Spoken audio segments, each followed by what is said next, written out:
अस्सलाम वालेकुम। Lecture 115 start करते हैं जी हम।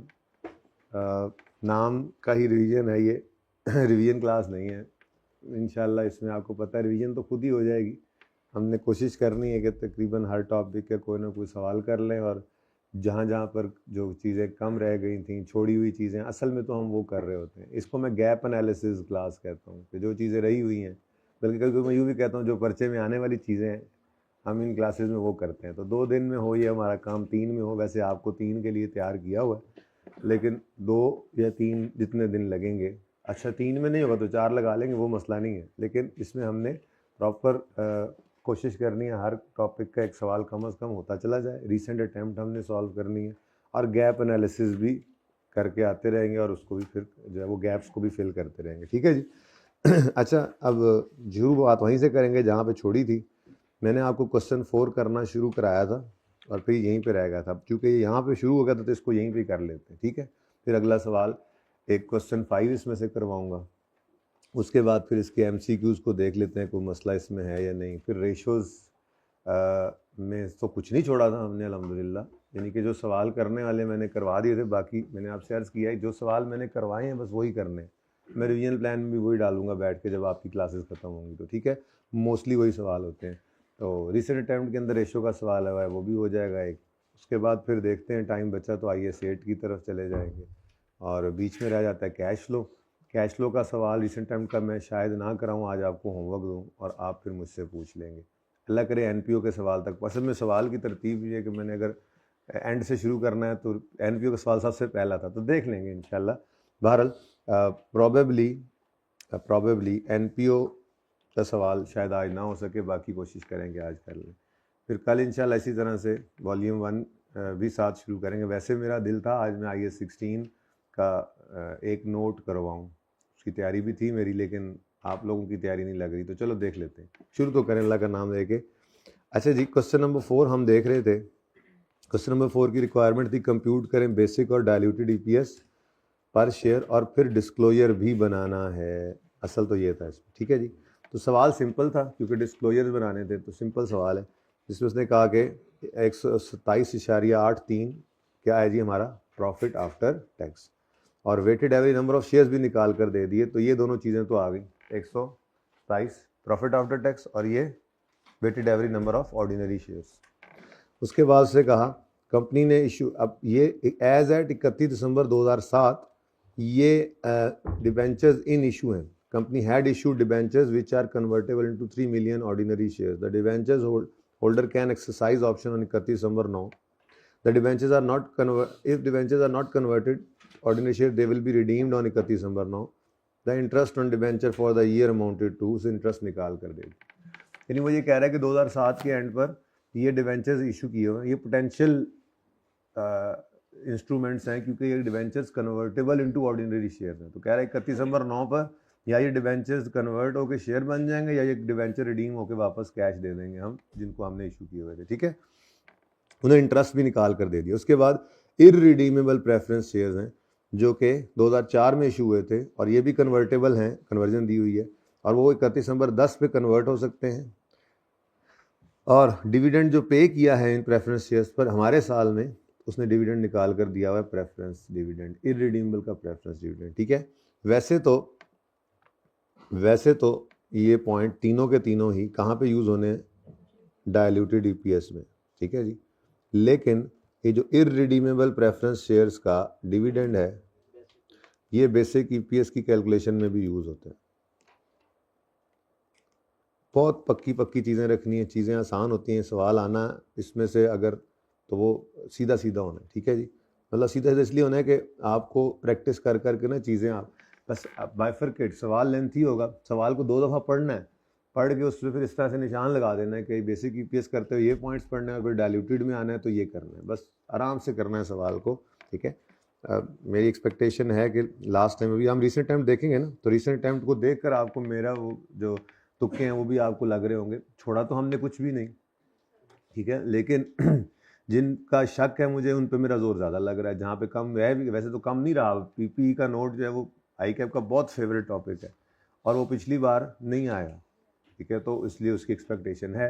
अब ये तो नहीं है कि हमने नोट को कम किया हुआ है, लेकिन एक आधा सवाल और नोट का हो जाएगा, ठीक है, तो थोड़ी सी बातें भी रिवाइज हो जाएंगी। बाकी रिवीजन प्लान में आपको जो सवाल डाल कर दूंगा, आपने सिर्फ वही कर लें, रिवीजन प्लान को फॉलो करना है। ख़ास तौर पे IAS 16 में खुदा ना खास्ता कोई ये ना कर ले कि जैसे हमने IAS 16 किया था वैसे रिवीजन में करें, वो तुक्की नहीं बनती है, वो तो फिर आप सिर्फ IAS 16 करेंगे, ज़रूरत नहीं है ना, वो छोटे छोटे सवाल करने की क्या ज़रूरत है। आपका तो उस वक्त तो एक मतलब बुनियाद बन रही होती है, नोट्स के सवाल होंगे, एक्सट्रैक्ट्स वाले सवाल होंगे, कुछ इस तरह से बड़े बड़े सवाल होंगे, पास पेपर्स ही होंगे, ठीक है। तो जो रिवीजन प्लान में सवाल दूंगा बस वो काफ़ी हैं, वही कीजिएगा, ठीक है। अच्छा जी बेटा, दे दूंगा ना, बोला है दे दूंगा, ठीक है, अभी फारिग होऊंगा तो दूंगा ना।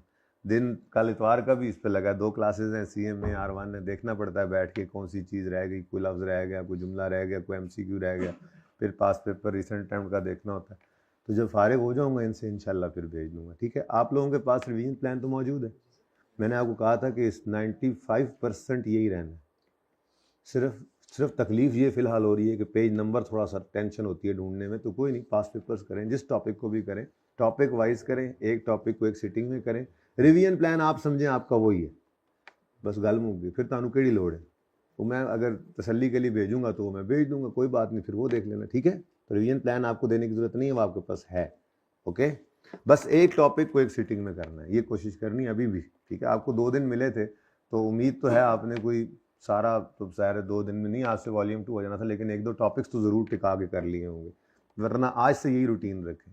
रिवीजन तो मैं करवा रहा हूँ ना, आपने क्या करके तो तीर मार लेना एक दिन में, मैं आपको जी कल वॉल्यूम 1 करेंगे तो आप वॉल्यूम 1 क्या करके आओगे, चलो कोई आपको मसला था तो वो जगह देख कर आ जाओगे, नज़र मारोगे क्या चीज़ रहती है, वरना आप अपनी तरतीब में तैयारी शुरू कर दो, उसमें आपका यही हो कि जो टॉपिक करो उसको प्रॉपर, एक को करो, 2 को करो, उसको रिवीजन में करो आप, ठीक है। और एक सिटिंग में एक टॉपिक पूरा करना है। लंबे टॉपिक आए तो हिम्मत करके बैठना है, 5 घंटे लगें, 6 लगें, 7 लगें, फिर एक सिटिंग में कोशिश कर, ठीक है। कोई नहीं, बंदा नमाज के लिए उठ जाता है, वॉशरूम जाना चला जाता है, कोई नहीं, लेकिन वैसे एक सिटिंग मतलब कोशिश करें कि इकट्ठे हो सकें, ठीक है। अच्छा जी, company issued options carrying right to acquire 1.5 million ordinary share, मतलब शायद एक ऑप्शन और एक ऑर्डर, मतलब बेसिकली जितने शेयर्स बनते हुए ऑप्शन से वही हम पकड़ा करते हैं, तो उसने 1.5 मिलियन ऑर्डिनरी शेयर्स बताए हैं। 31 दिसंबर 7 पर या उसके बाद स्ट्राइक प्राइस है, स्ट्राइक प्राइस जिस पर हमने ऑप्शन दिया कि वो खरीद सकते हैं वो 9.9 है, और 2007 में मार्केट प्राइस 11 थी, यानी कि यहाँ पर भी बोनस एलिमेंट है। चलें, अब ये तीनों पॉइंट्स तो चले गए कहाँ पे, डायलूटेड EPS में। फिलहाल बेसिक EPS निकालते हुए तो सिर्फ 2.45 मिलियन का इररिडीमेबल प्रेफरेंस डिविडेंड था, और यहाँ पे हमने ये EPS निकाल भी ली थी बेसिक, ठीक है। तो पूरा सवाल पड़ा है बेसिक EPS के लिए, तो सिर्फ ये पहला पैरा है, और बेसिक EPS ये जो मैंने येलो किया हुआ है, ठीक है, और बेसिक EPS के लिए आपका इररिडीमेबल प्रेफरेंस डिविडेंड जो उसने खुद निकाल कर दे दिया हुआ है, ठीक है जी। ये तो बेसिक EPS निकल आई। अब डायल्यूटेड EPS का स्टार्टिंग पॉइंट क्या होता है, यही बेसिक EPS। तो सबसे पहले हमने यहां पर लिखा बेसिक EPS और उठाकर लिख लिया इसको, ये डिनोमिनेटर न्यूमिनेटर ऐसे करके भी आगे चलते जाते हैं, लेकिन हम ऐसे नहीं करते, मैंने छोटे सवालों से इसी बुनियाद पे डाला था आपको, ठीक है।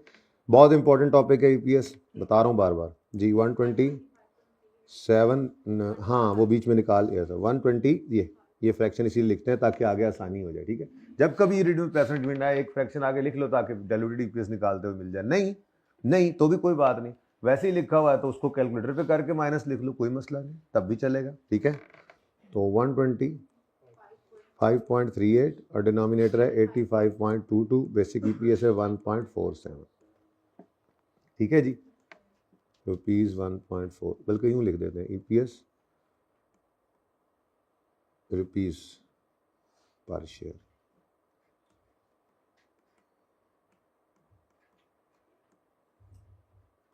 ठीक है। अच्छा, अब 1.47 हम निकाल के जुमे वाले दिन हमने अल्लाह हाफिज़ कर दिया, हफ्ता फिर हम ना मिले, और फिर अब इसके बाद डायल्यूटेड EPS के लिए आपके कन्वर्टेबल इंस्ट्रूमेंट्स ने आने, अब वो एक से ज़्यादा हैं तो आपको रैंकिंग करनी पड़ेगी, तो रैंकिंग वाली वर्किंग में ही हमें न्यूमिनेटर डिनोमिनेटर का चेंज भी मिल जाता है, हमारा काम बन जाता है, ठीक है। तो इंक्रीमेंटल EPS निकालेंगे और इंक्रीमेंटल EPS की बेस पर हमने रैंकिंग कर लेनी है, जो सबसे कम वो सबसे ज़्यादा डायल्यूटिव, जो सबसे कम होगा ठीक है, 0 सबसे ज़्यादा डाइल्यूटिव, फिर उससे ऊपर तो जो लोअर है वो मोस्ट डाइल्यूटिव है। तो इस तरह से हम रैंकिंग करते हैं। अब अपने सवाल के हिसाब से पकड़ें, शुरू रैंकिंग करके हमने वैसे नंबर 1 2 3 कर ही लेना है। ठीक है, इतना आसान सवाल था। किसी ने ट्राई किया हो वैसे पूरा करने की कोशिश? चलो शुक्र है, कुछ अब पढ़ लेना। अब तो पढ़ लें, अब तो एंड हो गया सेशन, अब तो पढ़ना शुरू कर लें जी। तो कंपनी ने जो डिबेंचर्स इशू किए हुए हैं, अब मैं ये ग्रीन मार्कर चला रहा हूँ, ग्रीन हाईलाइटर। ठीक है जी, इसमें मुझे अब चाहिए मेरे डायल्यूटेड ईपीएस के लिए डेटा। तो पहले आते हैं डिबेंचर्स की तरफ। डिबेंचर्स हैं कंपनी इशू के डिबेंचर्स जो कि कन्वर्टेबल हैं इनटू 3 मिलियन ऑर्डिनरी शेयर्स। उसने कहा कन्वर्जन क्यों करते हो, मैं बताता हूँ ना, सुकून मारो कि ये डिबेंचर्स हैं। यानी ज़्यादा आसान भी हो जाए ना सवाल, टेंशन पड़ जाती है। ठीक है तो डिबेंचर्स जो हैं उनमें वो खुद बता रहा है, ये नहीं कहा उसने कि डिबेंचर्स इतने हैं या इतने मिलियन डिबेंचर्स हैं या इतने मिलियन रुपीज़ के डिबेंचर्स हैं और हर डिबेंचर इज कन्वर्टेबल इनटू इतना या हर रुपीज़ ऑफ इतने। सिंपल उसने बताया जी डिबेंचर्स इतने शेयर्स में बदल जाएंगे। लो, असल में इस सवाल के अंदर उसका आईकैप का क्वेश्चन बैंक है ना, तो उसने आईकैप ने डिस्क्लोजर नहीं बनवाया, तो इस सवाल में डिस्क्लोजर्स बनवाए हुए हैं। तो फोकस डिस्क्लोजर पे था, तो सारा कुछ निकाल के दिया उसने कि डिस्क्लोजर बनाना सीख लो इसमें। ठीक है, तो डिबेंचर्स में डिनोमिनेटर का चेंज क्या आ रहा है जी, 3 मिलियन ऑर्डिनरी शेयर्स, यानी कि डिनोमिनेटर में 3 मिलियन शेयर्स बढ़ जाएंगे। ठीक है, आगे कहता है if debentures are not converted they are redeemed on 31 December, the interest on debenture for the year amounted to 7.5 million। एक मिनट, टैक्स रेट कहीं गिवन है? यस गिवन है, तो फिर इस 7.5 मिलियन को नेट ऑफ टैक्स भी कर लो। 7.5 इंटू, अगर टैक्स रेट 30% है तो इसको हम क्या कर लें, सही है। और अगर यही होते अपना इररिडीमेबल प्रेफरेंस, मतलब प्रेफरेंस डिविडेंड होता, रिडीमेबल या रिडीमेबल का प्रेफरेंस डिविडेंड होता, तो जब तक वो कहता ना तब तक हमने क्या कहेगा, क्या कि ये अलाउएबल टैक्स डिडक्शन है। अगर ये कह दिया तो फिर हम प्रेफरेंस डिविडेंड को भी नेट ऑफ करेंगे, नहीं तो हम नहीं करेंगे। यही सिखाया हुआ है। कोई नई चीज़ लगे ना तो मुझसे पूछ लेना कि ये आपने नई बात बताई, ज़रा और दोबारा से बताएं, तसल्ली से बताएं। ठीक है, निकलनी कोई नहीं है इंशाल्लाह। वैसे अच्छा, बात एक जहन में आई थी, निकल ही गई।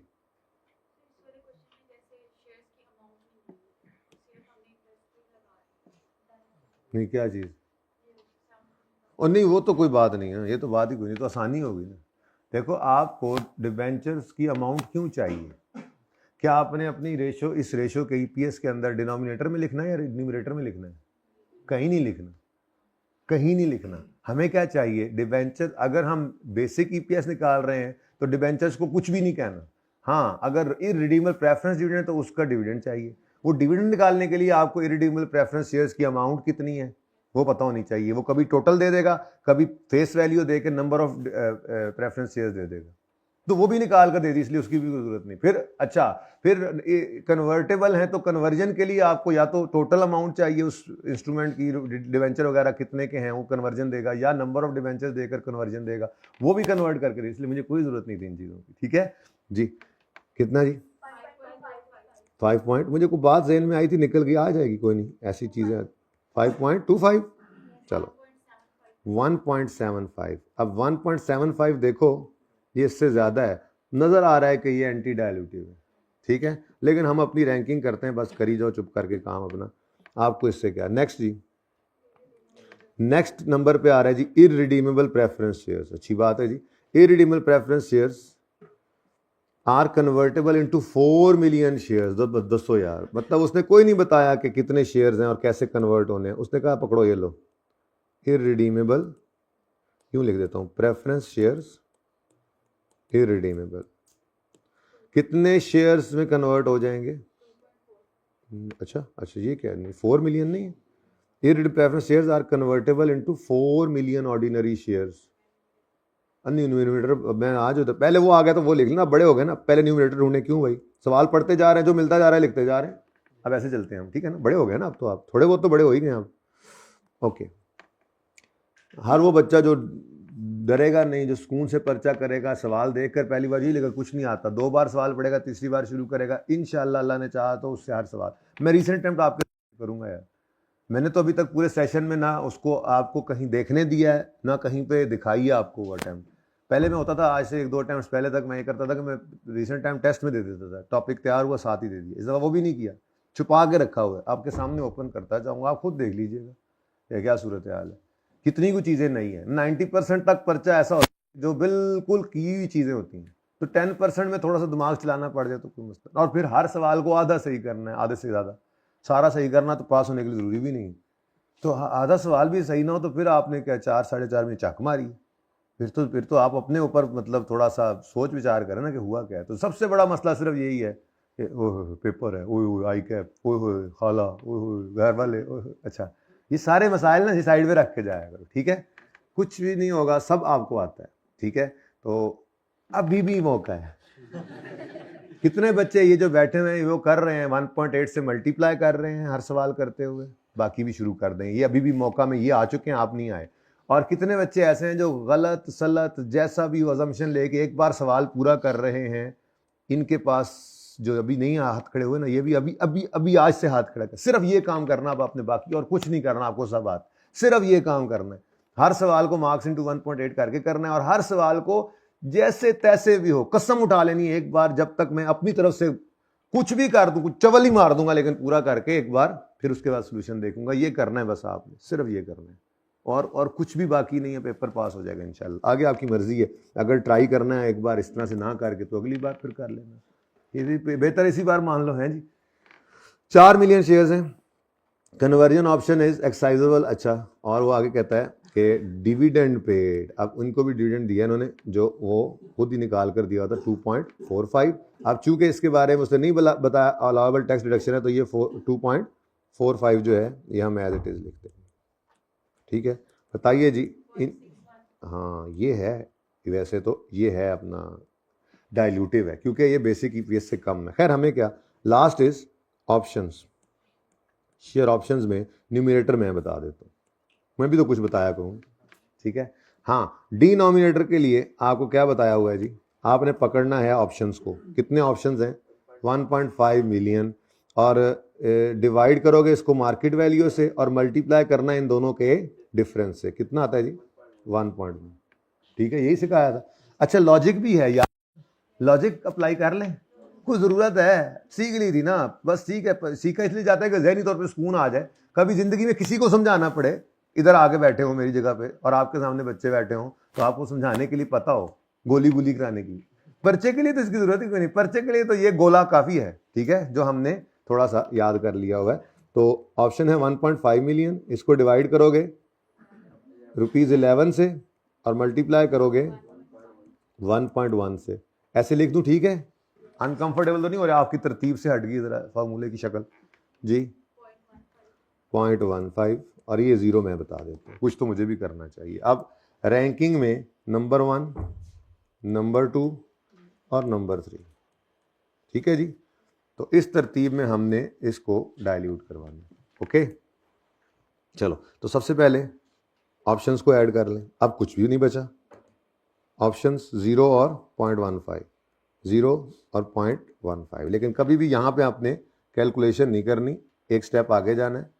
125.38, 37,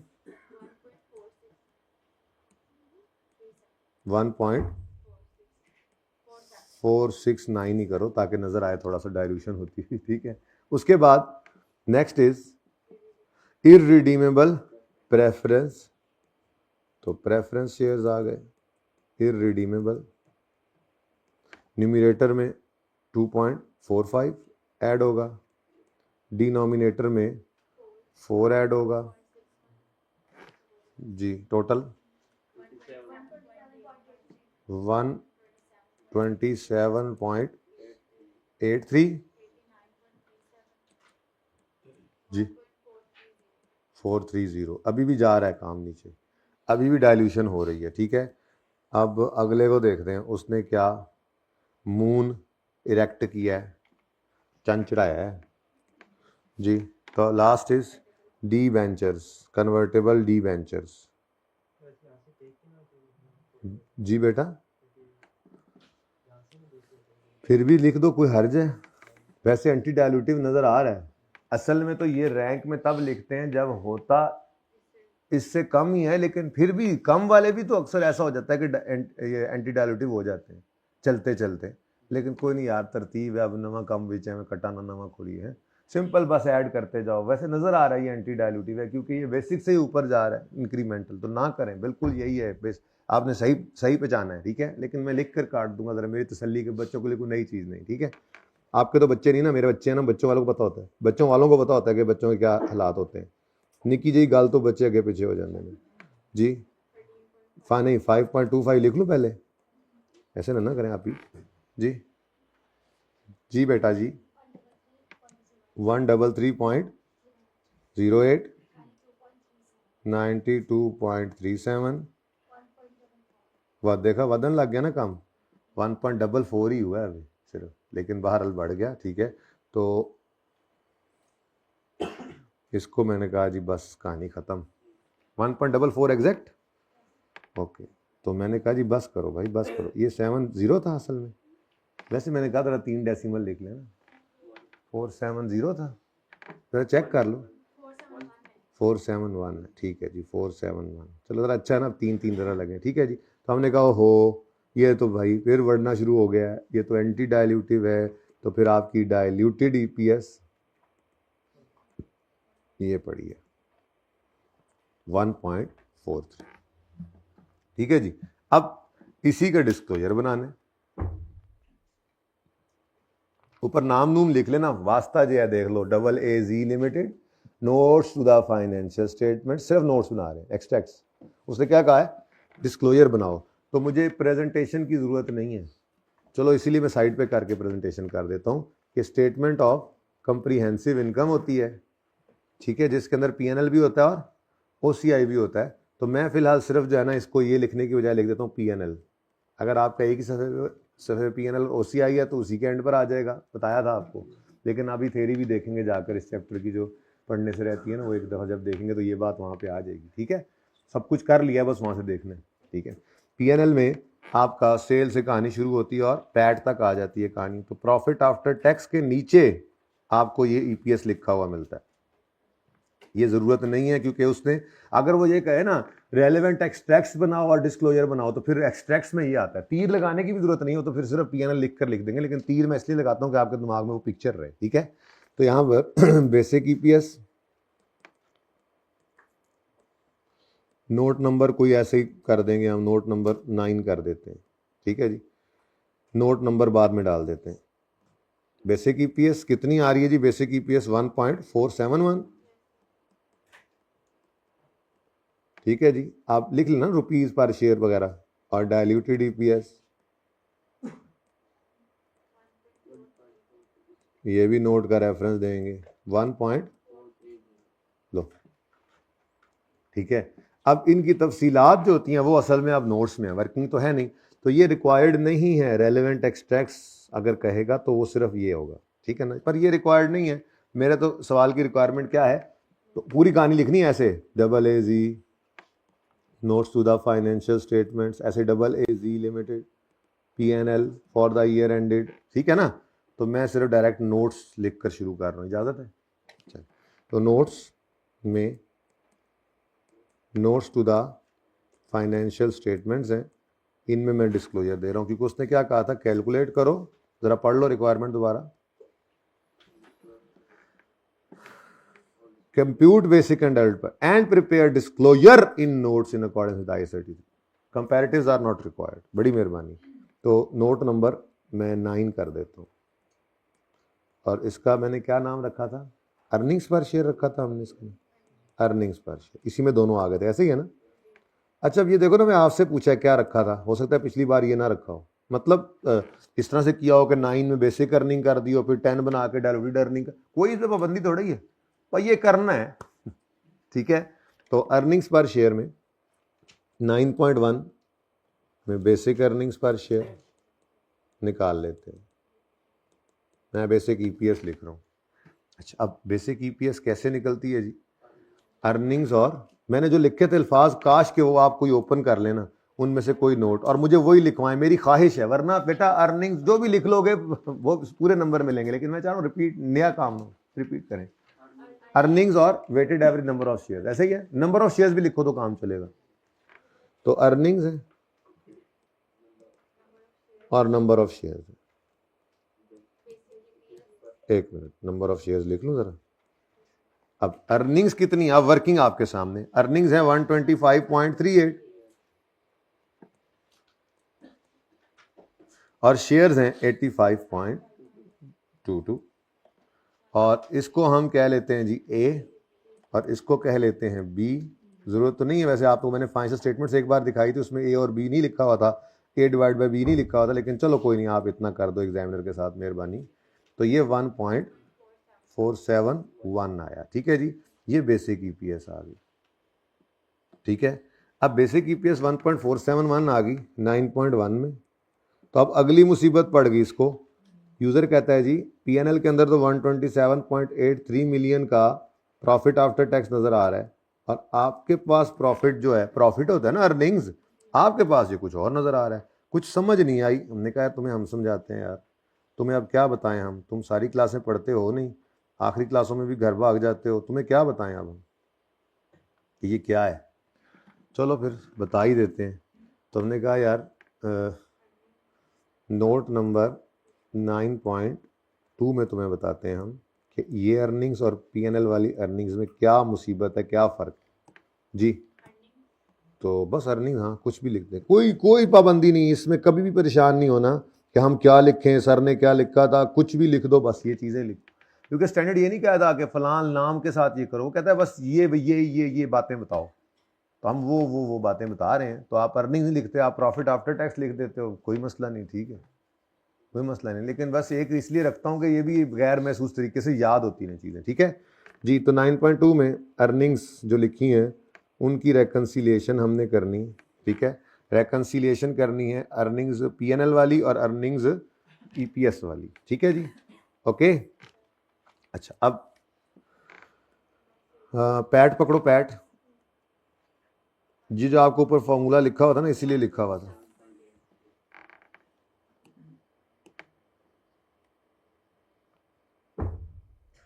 तो क्या लिखा था, पैट ही लिखा था हमने, अर्निंग्स लिखा हुआ है नहीं, आपको क्या लिखवाया था सवाल, जब लिखवाया था पैट लिखवाया था, कोई नहीं, आप सोल्यूशन तो नहीं देख रहे, सोल्यूशन ना देख, अपना सोल्यूशन देख, जो कोई मैंने आपको डिस्क्लोजर बनवाया था, कहते हो तो मैं ओपन कर, कोई बात नहीं, दोनों सही हैं, अब पैट लिखो, मेरा दिल है पैट लिखो, ठीक है, क्योंकि एक बार जो किया था वही दोबारा लिखा जाए, थोड़ा सा ऐसे ही ज़रा वो थोड़ा सा याद हो जाए, ताकि पेपर में फिर ये ना सोचना पड़े क्या लिखें जी। पैट कितना है 127.83,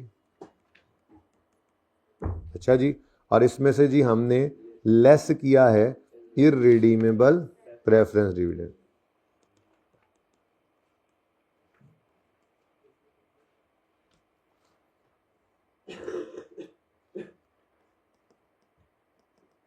वो है जनाब 2.45। ज़रा मैंने ऐसे ज़रा लाल रंग कर दिया ताकि दूर से नज़र आए जी। आबादी माशाल्लाह बेहतर हो गई है, मेरा दिल भी थोड़ा सा जी 125.3 है, ठीक है भाई यूज़र। अच्छा नीचे भी कुछ लिखने की ज़रूरत नहीं है ये, और चलो मैं बचत करा देता हूँ आपकी थोड़ी सी, ठीक है, कि जो आंसर आया है बस ये नहीं लिखना कि ये क्या है, पता है उसको क्या है, ऊपर से लिख के तो ला रहे हैं कि हम ये अर्निंग्स को रेकनसाइल कर रहे हैं, ठीक है ना, थोड़ी और बचत कर लेते हैं, टाइम बच जाएगा। नेक्स्ट अब क्या बताना है उसको, डायल्यूटेड ईपीएस कैसे निकली, तो 9.3 कर दो डायल्यूटेड ईपीएस। अब डायल्यूटेड ईपीएस के लिए आपकी वर्किंग हुई पड़ी है, मैंने working start of the topic ही इसीलिए इस तरतीब पे रखी थी कि इसी तरतीब पे नोट भी बन जाता है एंड पे जाके, कोई नई चीज नहीं आती, ठीक है ना। तो अब डायल्यूटेड ईपीएस किधर है, हमारी वर्किंग है ना, ये वर्किंग है, ये पड़ी है, तो न्यूमरेटर 127.83 है, डिनोमिनेटर 89.37 है, ठीक है, यही लिख दो, आंसर आ गया। फिर उसको नई मुसीबत पड़ जाएगी कि अभी तुमने 125 बोला था, अभी 127 हो गया, समझ नहीं आ रही, मैंने कहा फिर बताएंगे। फिर वो कहता है अभी तुमने जो है वो शेयर ऊपर 85 बोले थे, अभी जो है वो 89 हो गए, पीछे चक्कर क्या है वो बताएंगे उसको। तो 2 नोट्स और बेसिकली 3 डिस्क्लोजर और बन जाएंगे, एक यानी कि बेसिक ईपीएस के 2 बनेंगे, एक बेसिक ईपीएस कैसे निकले, दूसरा अर्निंग्स, तीसरा कोई नहीं इसका बनता। और डायलूटेड ईपीएस के 3 बनेंगे। एक बेसिक ईपीएस, वो डायलूटेड ईपीएस का फॉर्मूला जो लगाया था बेसिकली वो दिखाएंगे। फिर अर्निंग्स, बेसिक और डायलूटेड वाली अर्निंग्स को रेकनसाइल कराएंगे, बेसिक और डायलूटेड वाले शेयर्स को, न्यूमरेटर डिनोमिनेटर को रेकनसाइल कराने। तो टोटल क्या बन गए 5 डिस्क्लोजर में, ठीक है। तो डायलूटेड ईपीएस में भी अर्निंग्स लेंगे और नंबर ऑफ शेयर्स लेंगे, ठीक है जी। अर्निंग्स वर्किंग से चाहती मारो 127.83, अजीब ही है, ऊपर ऐड नीचे लेस, ये वाला चक्कर हो रहा था। खैर चलो छोड़ो, 127.83 और नंबर ऑफ शेयर्स 89.37 कर दो फिर उसी तरह से ए और बी, और यहाँ पे ए डिवाइडेड बाय बी करके आंसर बताओ। 1.43, एग्जैक्ट 43 था, हाँ 0 था ना, ठीक है चलो 0 इसलिए लिख दो, जरा थोड़ा सा, हाँ थोड़ा सा 430 करने की जरूरत नहीं, पर्चे में ना लिखना 0, पर्चे में 0 लिख कर ही आधा सेकंड ज़ाया ना करना, पर्चे में इतना कीमती होता है वक्त, आप एक एक सेकंड कीमती, एक एक सेकंड कीमती। सांस बस चल रहा हो, पता ना हो कि सांस चल रहा है, इतना कीमती होता है कि सोचना नहीं है सांस ले रहा हूँ या नहीं। मेरा सांस तो आता ही नहीं पेपर में सर, है हमारा सांस तो आता ही नहीं। अच्छा जी, अब अर्निंग्स में मसला पड़ गया, मैंने कहा यार अच्छा यार टेंशन क्यों लेते हो, अब ये मैं ब्लू कर लेता हूँ ज़रा, ठीक है। अर्निंग्स नोट नंबर 9.4 बन जाएगा और नंबर ऑफ शेयर्स के लिए नोट नंबर 9.4, ठीक है जी। तो 9.4 में रेकन्सिलिएशन, बस लिखो रेकन्सिलिएशन, नीचे पता लग जाएगा किसकी बना रहे हो, ऐसे अंग्रेजियां लिख के टाइम ज़ाया ना करो। रेकन्सिलिएशन, हम रेकन्सिलिएशन बना रहे हैं जी ऑफ बेसिक ईपीएस अर्निंग और तो ऊपर बस लिखो रेकन्सिलिएशन, ठीक है। इकट्ठी मैं इसलिए नहीं बनवा रहा दोनों की कि फिर काबू से बाहर निकल जाती है, इसलिए स्कून मारो, अलग अलग ही करो, ठीक है जी। तो अर्निंग्स फॉर बेसिक ईपीएस,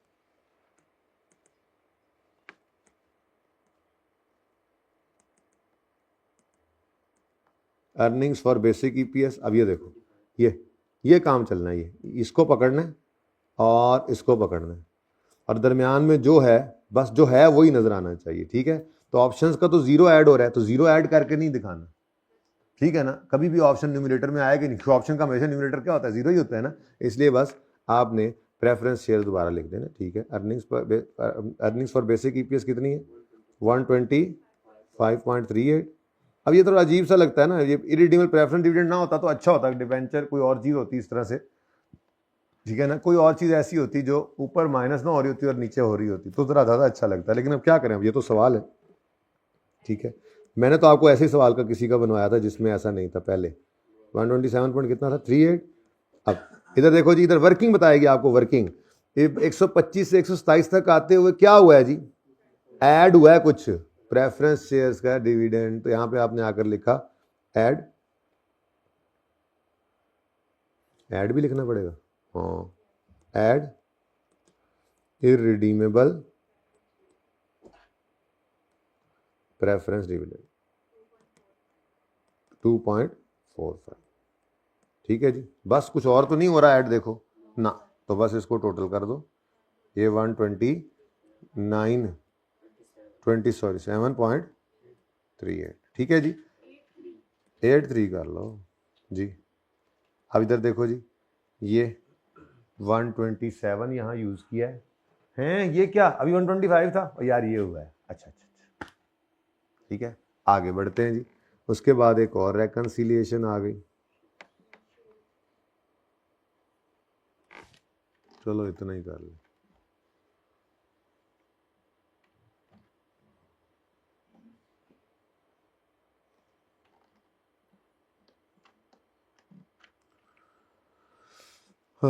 चल यार हूँ चल पे यार, गुस्सा छड़ दे यार गुस्सा।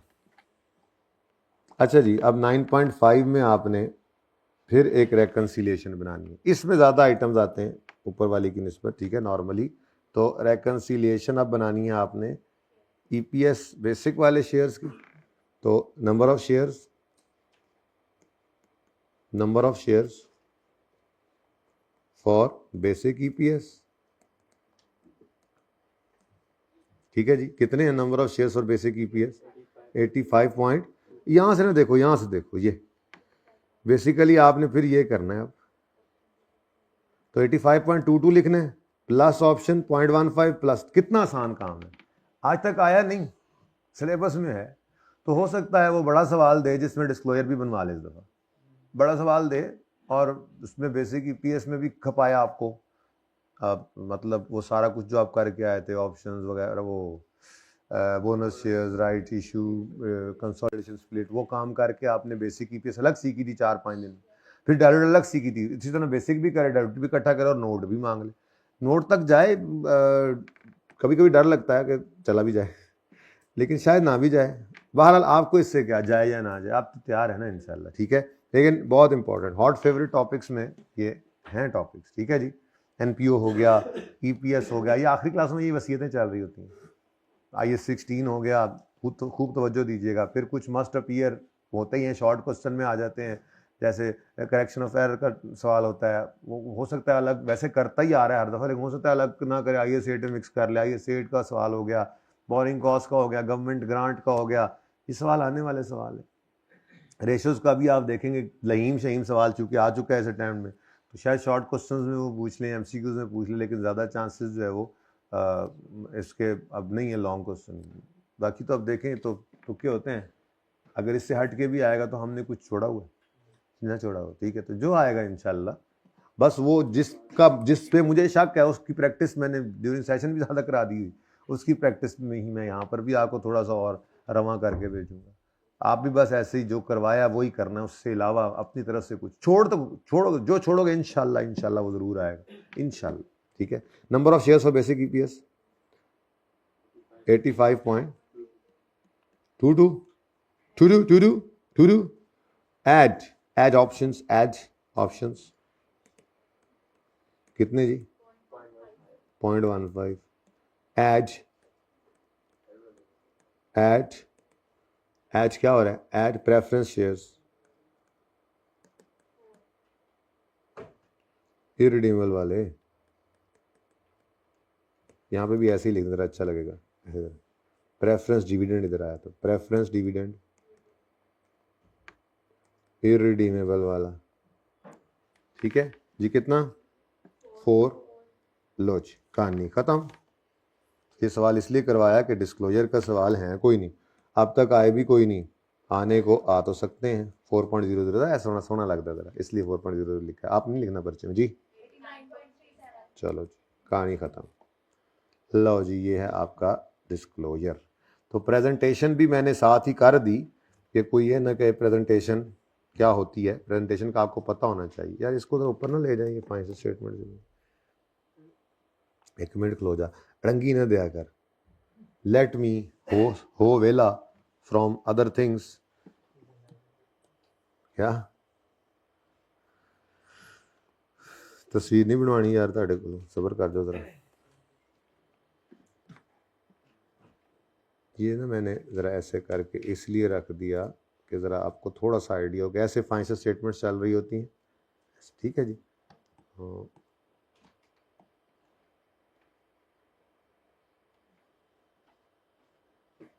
तो अगर कहे प्रेजेंटेशन, तो प्रेजेंटेशन आपके सामने है ऊपर, प्रेजेंटेशन है ऊपर, ठीक है जी। प्रेजेंटेशन और डिस्क्लोजर उससे नीचे आ रहा है, ठीक है। तो प्रेजेंटेशन मींस के पीएनएल में, बैलेंस शीट में कहाँ नज़र आएगी, तो भाई पीएनएल में नज़र आती है, बैलेंस शीट में तो ये बेसिक ईपीएस नज़र नहीं आती, अर्निंग पर शेयर पीएनएल में नज़र आती है। प्रेजेंटेशन तो आ गया आपके सामने ये। फिर डिस्क्लोजर क्या है, फिर डिस्क्लोजर ही है, बस इतना सही है, ठीक है। तो इसकी एक पिक्चर अब तो मुश्किल होगी बनानी, क्या करें, एक काम करता हूँ ना, ये मैं यूँ कर देता हूँ कि जैसे आपने पर्चे में बनानी है, कम से कम ये कर लेते हैं कि ये उस पर फिर अंग्रेज़ी पढ़ा देता हूँ कि बेसिकली तो उसने ये ऑप्शन दिया हुआ है स्टैंडर्ड ने। क्या ऑप्शन है जी कि अगर आपकी, जैसे मैंने आपको दिखाई हुई थी एक फाइनेंशियल स्टेटमेंट्स, अगर आपकी फाइनेंशियल स्टेटमेंट्स में पीएनएल अलग सफ़े पे है और ओसीआई अलग सफ़े पे है, तो फिर आपको पीएनएल वाले सफ़े के एंड पे बेसिक ईपीएस को प्रेजेंट करना है, ठीक है।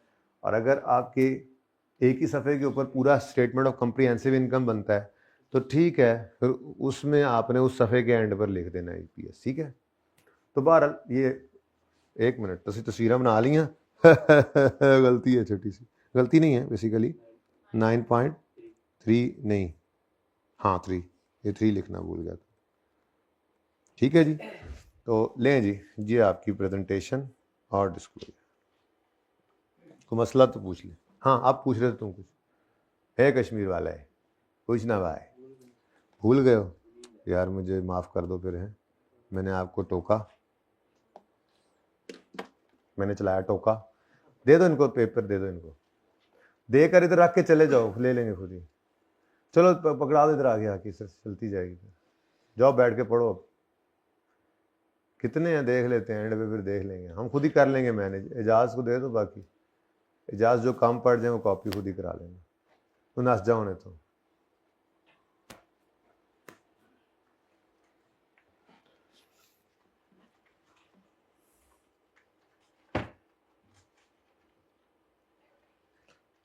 हाँ जी सही है, और भाई सही है बोलो।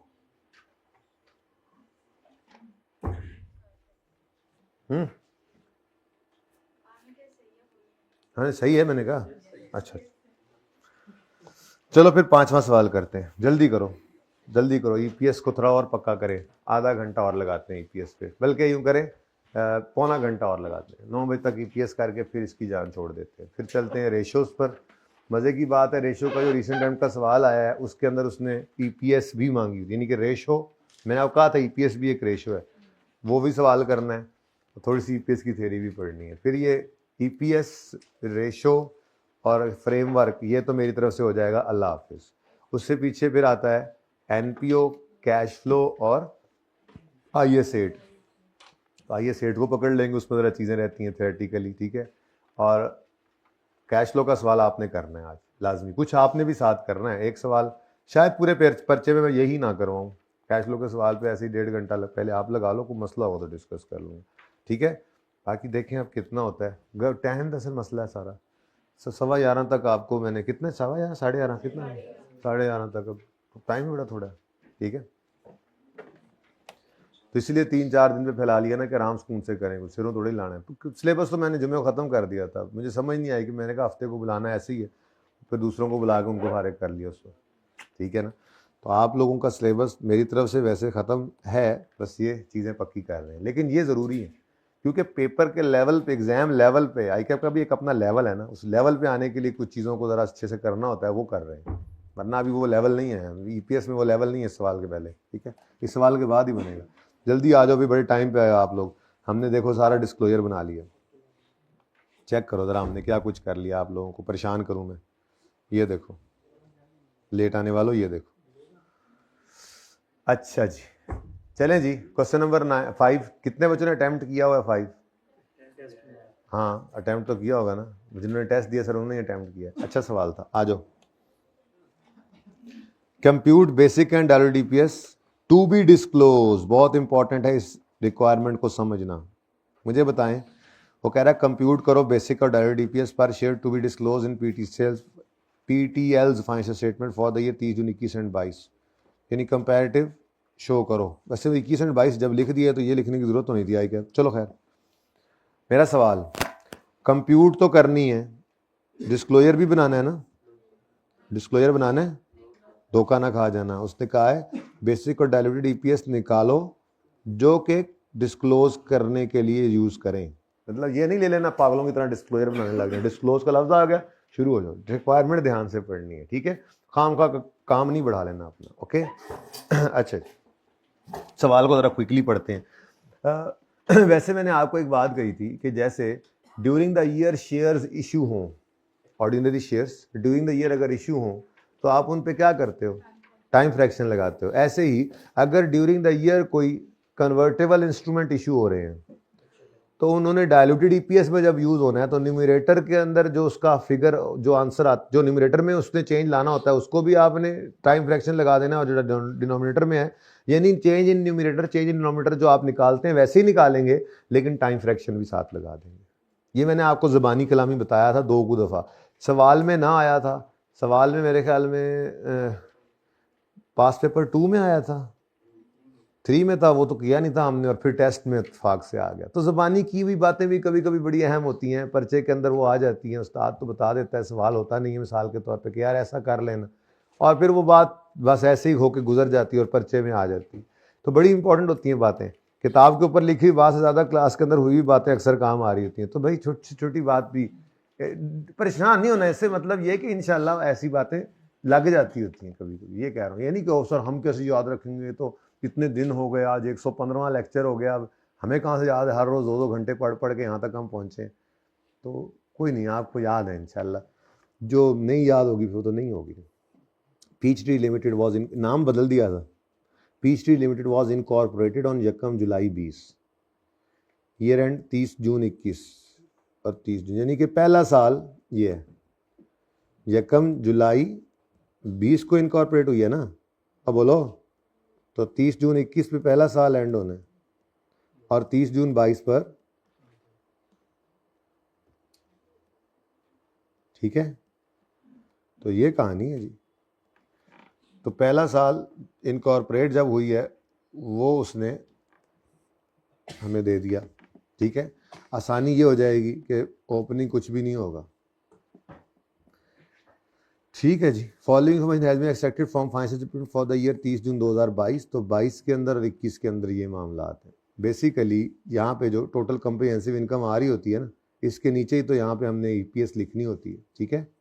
चल, अब नेट प्रॉफिट गिवन है, revaluation surplus arising during the year given है, और टोटल कम्प्रिहेंसिव इनकम गिवन है। पहला सवाल मेरा, इस रीवैल्यूएशन सरप्लस का हमने क्या करना है? इस ईपीएस के सवाल में तो कुछ भी नहीं करना, हमें चाहिए होती है प्रॉफिट आफ्टर टैक्स की फिगर, और बस वही चाहिए होती है। उसी के अंदर फिर आपने अगर इरिडीमेबल प्रेफरेंस डिविडेंड तो माइनस कर देना है, और जब आप डाइल्यूटेड ईपीएस में जाएंगे तो इसी के अंदर ही चीज़ें ऐड बैक करनी है आपने, ठीक है ना। तो इसलिए धोखा था धोखा, तो ले दे के मेरे पास क्या रह गया, बस पैट नेट प्रॉफिट। चल, बड़े मज़े की क्लास होती है, ऐसे सुकून है ना, कोई क्लास ख़त्म होने की टेंशन, मतलब अगली क्लास की टेंशन। अभी थोड़ा सा महसूस होगा कि थक रहे हैं, 10 मिनट ब्रेक करके फिर आ जाएंगे। बड़े मज़े की क्लास होती है ये जी। तुम्हें टेंशन हो रही है किस बात?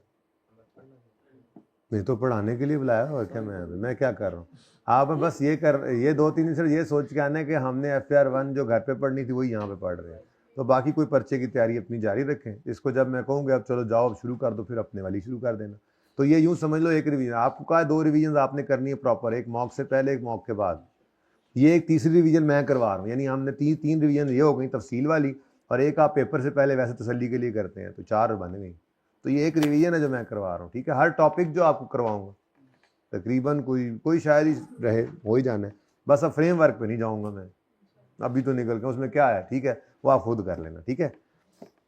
Detail of shares and bonds issued by shares and bond issued by PTL since incorporation are as follows. अब जाहिर है 1 जुलाई 22 को तो शुरू हुई है, तो 50 मिलियन ऑर्डिनरी शेयर्स पहले ही दिन इन्होंने इशू कर दिए, ठीक है, और वो इशू किए हैं 14 ईच पर। अब नहीं बता रहा कि ये मार्केट प्राइस इस दिन कितनी है, तो फिर यही है, क्या ख्याल है? इशुएंस ऑफ शेयर्स है, और बेसिक ईपीएस में हो, अभी समझो पहला लेक्चर चल रहा है। डाइल्यूटेड ईपीएस में 7वां 8वां लेक्चर था, नहीं पहला लेक्चर क्या था, बेसिक ईपीएस निकालते हुए शेयर्स इशू हुए थे। बस टाइम फ्रैक्शन का मसला होना था, वो भी नहीं है क्योंकि पहले ही दिन ये शेयर्स, लेकिन शेयर्स इशू हुए हैं एट मार्केट प्राइस। तो फिर ये अज्यूम करेंगे ना कि ये क्या है, ये मार्केट प्राइस है, क्योंकि उसने नहीं बताया कि जैसे राइट इशू में नॉर्मली होता था कि मार्केट प्राइस 15, 16, 17 है तो वो 14 पे इशू कर दिए, ऐसा तो नहीं है, ठीक है। नेक्स्ट, ये बहरहाल ये पॉइंट कहाँ पे यूज होना है, बेसिक ईपीएस में, ठीक है, ओके। अच्छा, उसके बाद ऑन 1 जुलाई 20 उसी दिन 10 मिलियन 12% रिडीमेबल प्रेफरेंस शेयर्स, ये कौन से होते हैं जी? वापसेबल लोन।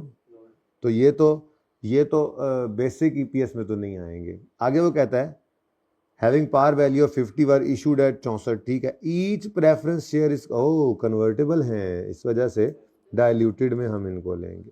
बेसिक ईपीएस में इन्होंने कोई नहीं आना, और ना ही ये वो हैं प्रेफरेंस शेयर्स हैं कि इनका डिविडेंड भी आए बेसिक ईपीएस, तो ये सिर्फ डाइल्यूटेड में जाएंगे।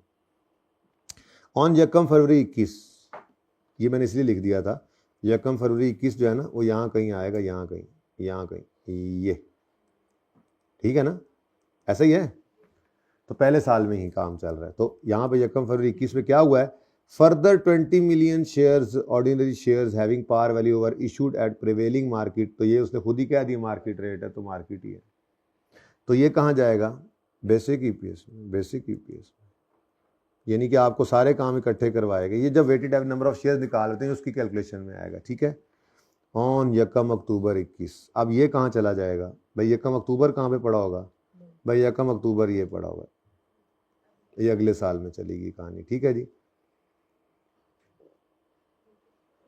अरे ये क्या हुआ है जी, राइट इशू है, राइट इशू है तो कोई नहीं, बेसिक ईपीएस में आता है राइट इशू, बेसिक ईपीएस में आता है, और फिर चंगा भला आता है वो तो, थ्योरेटिकल एक्स राइट प्राइस निकालनी पड़ती है, ऐसे ही है ना, और फिर उसके बाद वो कहानी वो वापस भी आना पड़ता है, सब कुछ ही है इसमें, ठीक है। उसके बाद यकम नवंबर 21, नवंबर 21 यहाँ पे बन रहा है, यहाँ पे, ठीक है। इस दिन क्या हुआ, 3 million convertible bonds having par value of 100 were issued. The bond carry interest at 10% per annum payable on 31 October. Each bond is convertible into, एक तो ये डाइल्यूटेड में आएगा, और दूसरा इस पर फ्रैक्शन भी लगना है। फ्रैक्शन के साथ क्यों आएगा, क्योंकि ड्यूरिंग द ईयर ये हमने जो है वो इशू किया, ठीक है जी। Okay done. सवाल में तो कोई जान नहीं खास नजर आ रही, सवाल फिर छेती छेती कर लेते हैं मेरे ख्याल में। अच्छा अब तरतीब से चलना है।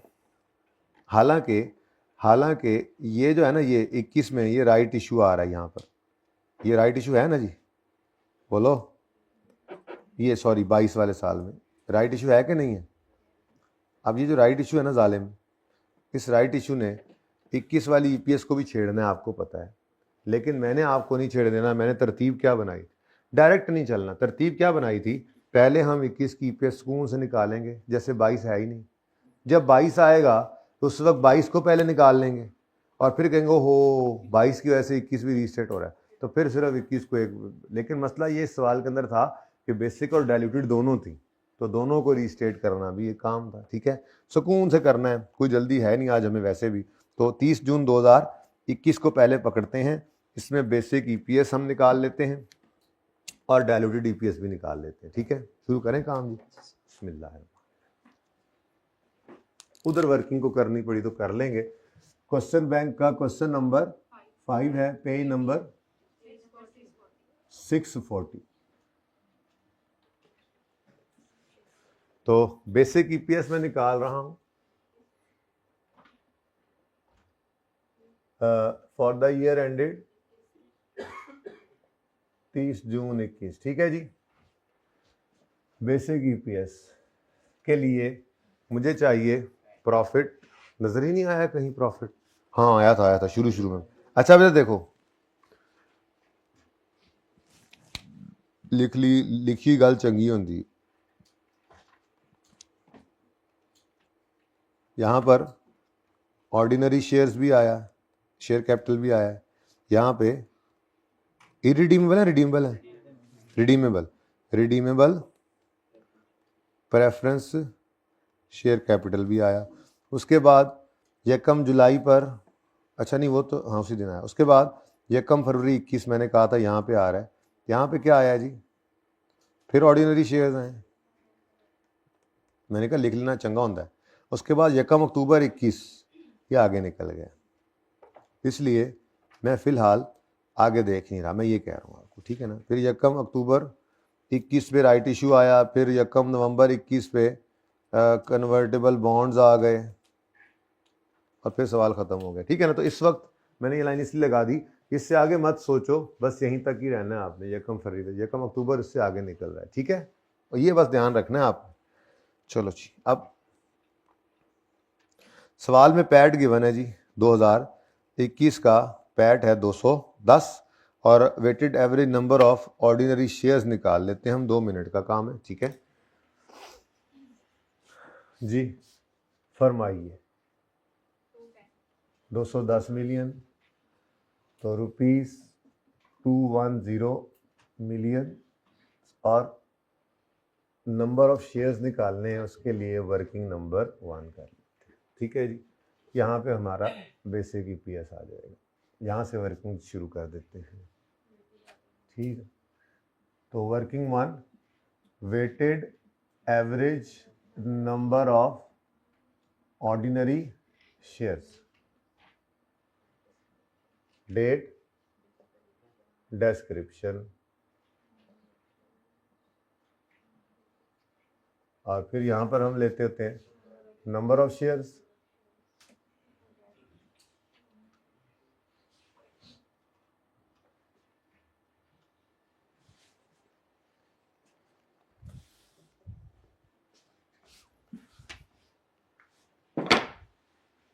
जागदे हो?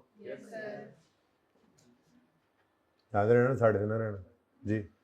Number of shares,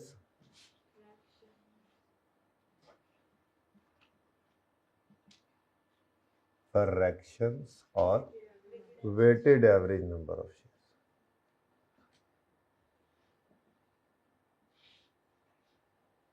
shares. अब मुझे बताओ जी, किस दिन या कब जुलाई 20 पे काम शुरू हुआ है? ओपनिंग कोई भी नहीं था, लिख के क्यों लाइन जाया करूं, मेरे पास जरा बोर्ड पे जगह तंग, काम बहुत ज़्यादा है सवाल में। तो 1 जुलाई पर मार्केट प्राइस पर शेयर्स इशू हुए। On 1 July 50 million shares, 50 million number of shares were issued. 50 million ये शेयर्स नंबर क्वांटिटी है या रुपीज़ है? क्वांटिटी है। 50 मिलियन शेयर्स 10 पार वैल्यू है और 14 के बिके हैं। चुप है तो 14 इज द मार्केट प्राइस, ठीक है। वो कह देता वर इशूड एट पार, तो मैं कहता ठीक है, इसका मतलब इसकी मार्केट प्राइस ही पार थी, ठीक है। तो पार वैल्यू पे, ठीक है, 14 रुपये पर। हमें 14 से कुछ लेना नहीं, 10 से कुछ लेना नहीं। 50 मिलियन शेयर्स हमें मिल गए, नंबर ऑफ शेयर्स। यहाँ मैंने आकर लिखा कि क्या लिखा करते थे इस पर, shares issued at market price. हाँ ठीक, तो shares issued at market price, क्योंकि मार्केट प्राइस वाले शेयर्स में कोई बोनस एलिमेंट नहीं होता था, बड़ा सुकून था, बस इस पे टाइम फ्रैक्शन लगता था, ठीक है, सही है जी। कितने? 50 मिलियन।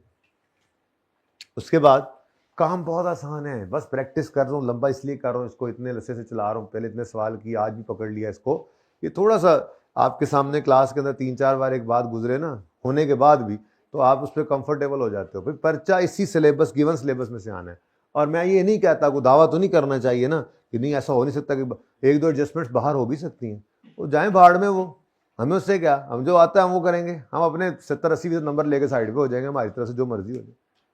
तो चेंज होता है, थोड़ा बहुत होता रहे, कोई मसला नहीं। 1-2 एडजस्टमेंट्स तो आती हैं बरकत के लिए, जिसमें परेशानी हो, आपने उससे परेशान नहीं होना। तो ये चीज़ें जो है, ये टॉपिक तैयार होने का मतलब ये होता है कि रिकरिंग नेचर की एडजस्टमेंट्स में बच्चा वो कभी भी फेल नहीं होता जो अजीब सी एडजस्टमेंट किसी सवाल में आ जाए तो उससे ना हो। बच्चा वो फेल होता है जो रूटीन में आने वाली एडजस्टमेंट्स को ना कर पाए, उसको देखकर।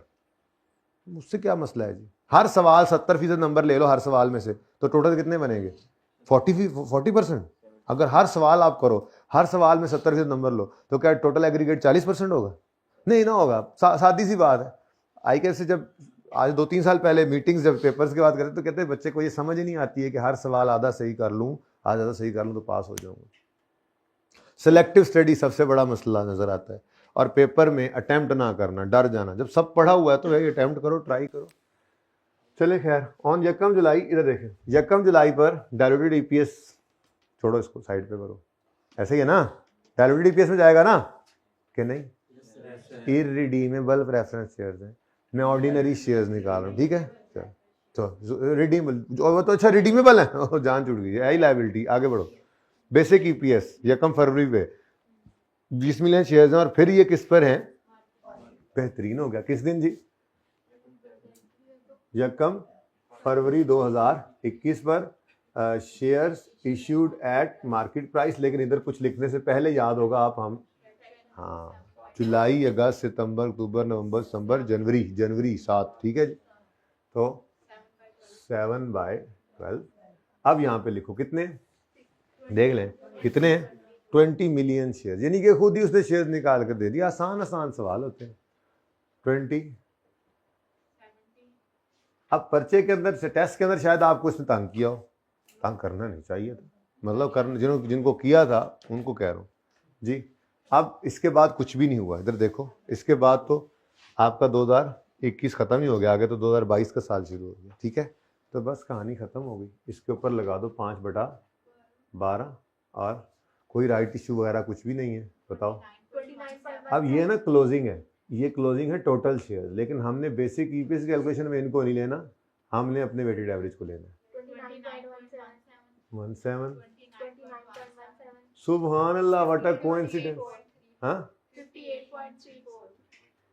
और भाई ये कोइंसिडेंस है, मत कहना रट्टा ला ली, ये दोनों बराबर होंगे तो सवाल से जी। 58.34 मिलियन शेयर्स जी, तो ₹3.59 पर शेयर आ गया, ठीक है जी। अच्छा, अब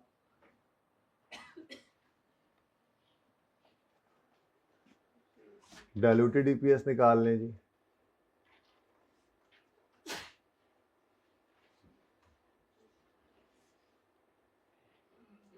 for the year ended 30 June 21 ही चल रही है ये भी, तो इसके लिए थोड़ा सा हमें फॉर्मेट बनाना पड़ता है ज़रा जी। न्यूमरेटर आएगा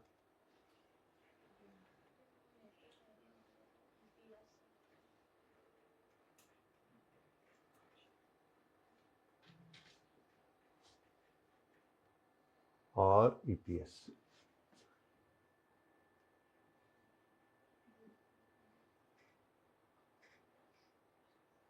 हाँ ठीक है ठीक है ठीक है, क्या बातें कर रहे हो आपस में।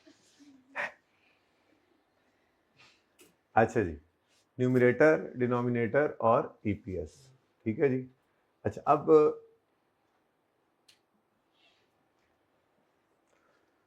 पहले इसमें सबसे आपका स्टेप क्या होता है, बेसिक ईपीएस का लिखना, तो फटाफट लिख लेते हैं जी। 210 और 58.34 और 3.59, ठीक है जी, ₹3.59।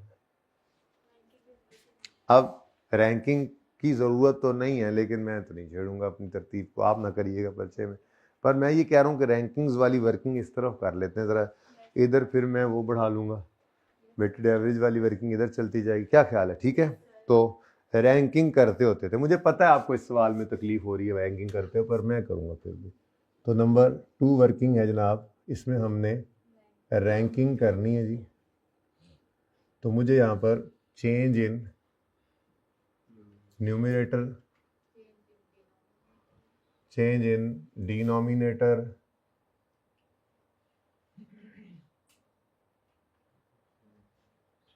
और टर्मिनेटर चाहिए। वही हमने इसका नाम यही तो रखा हुआ था, इंक्रीमेंटल, वो ईपीएस जो मेंटल हो गई, ठीक है।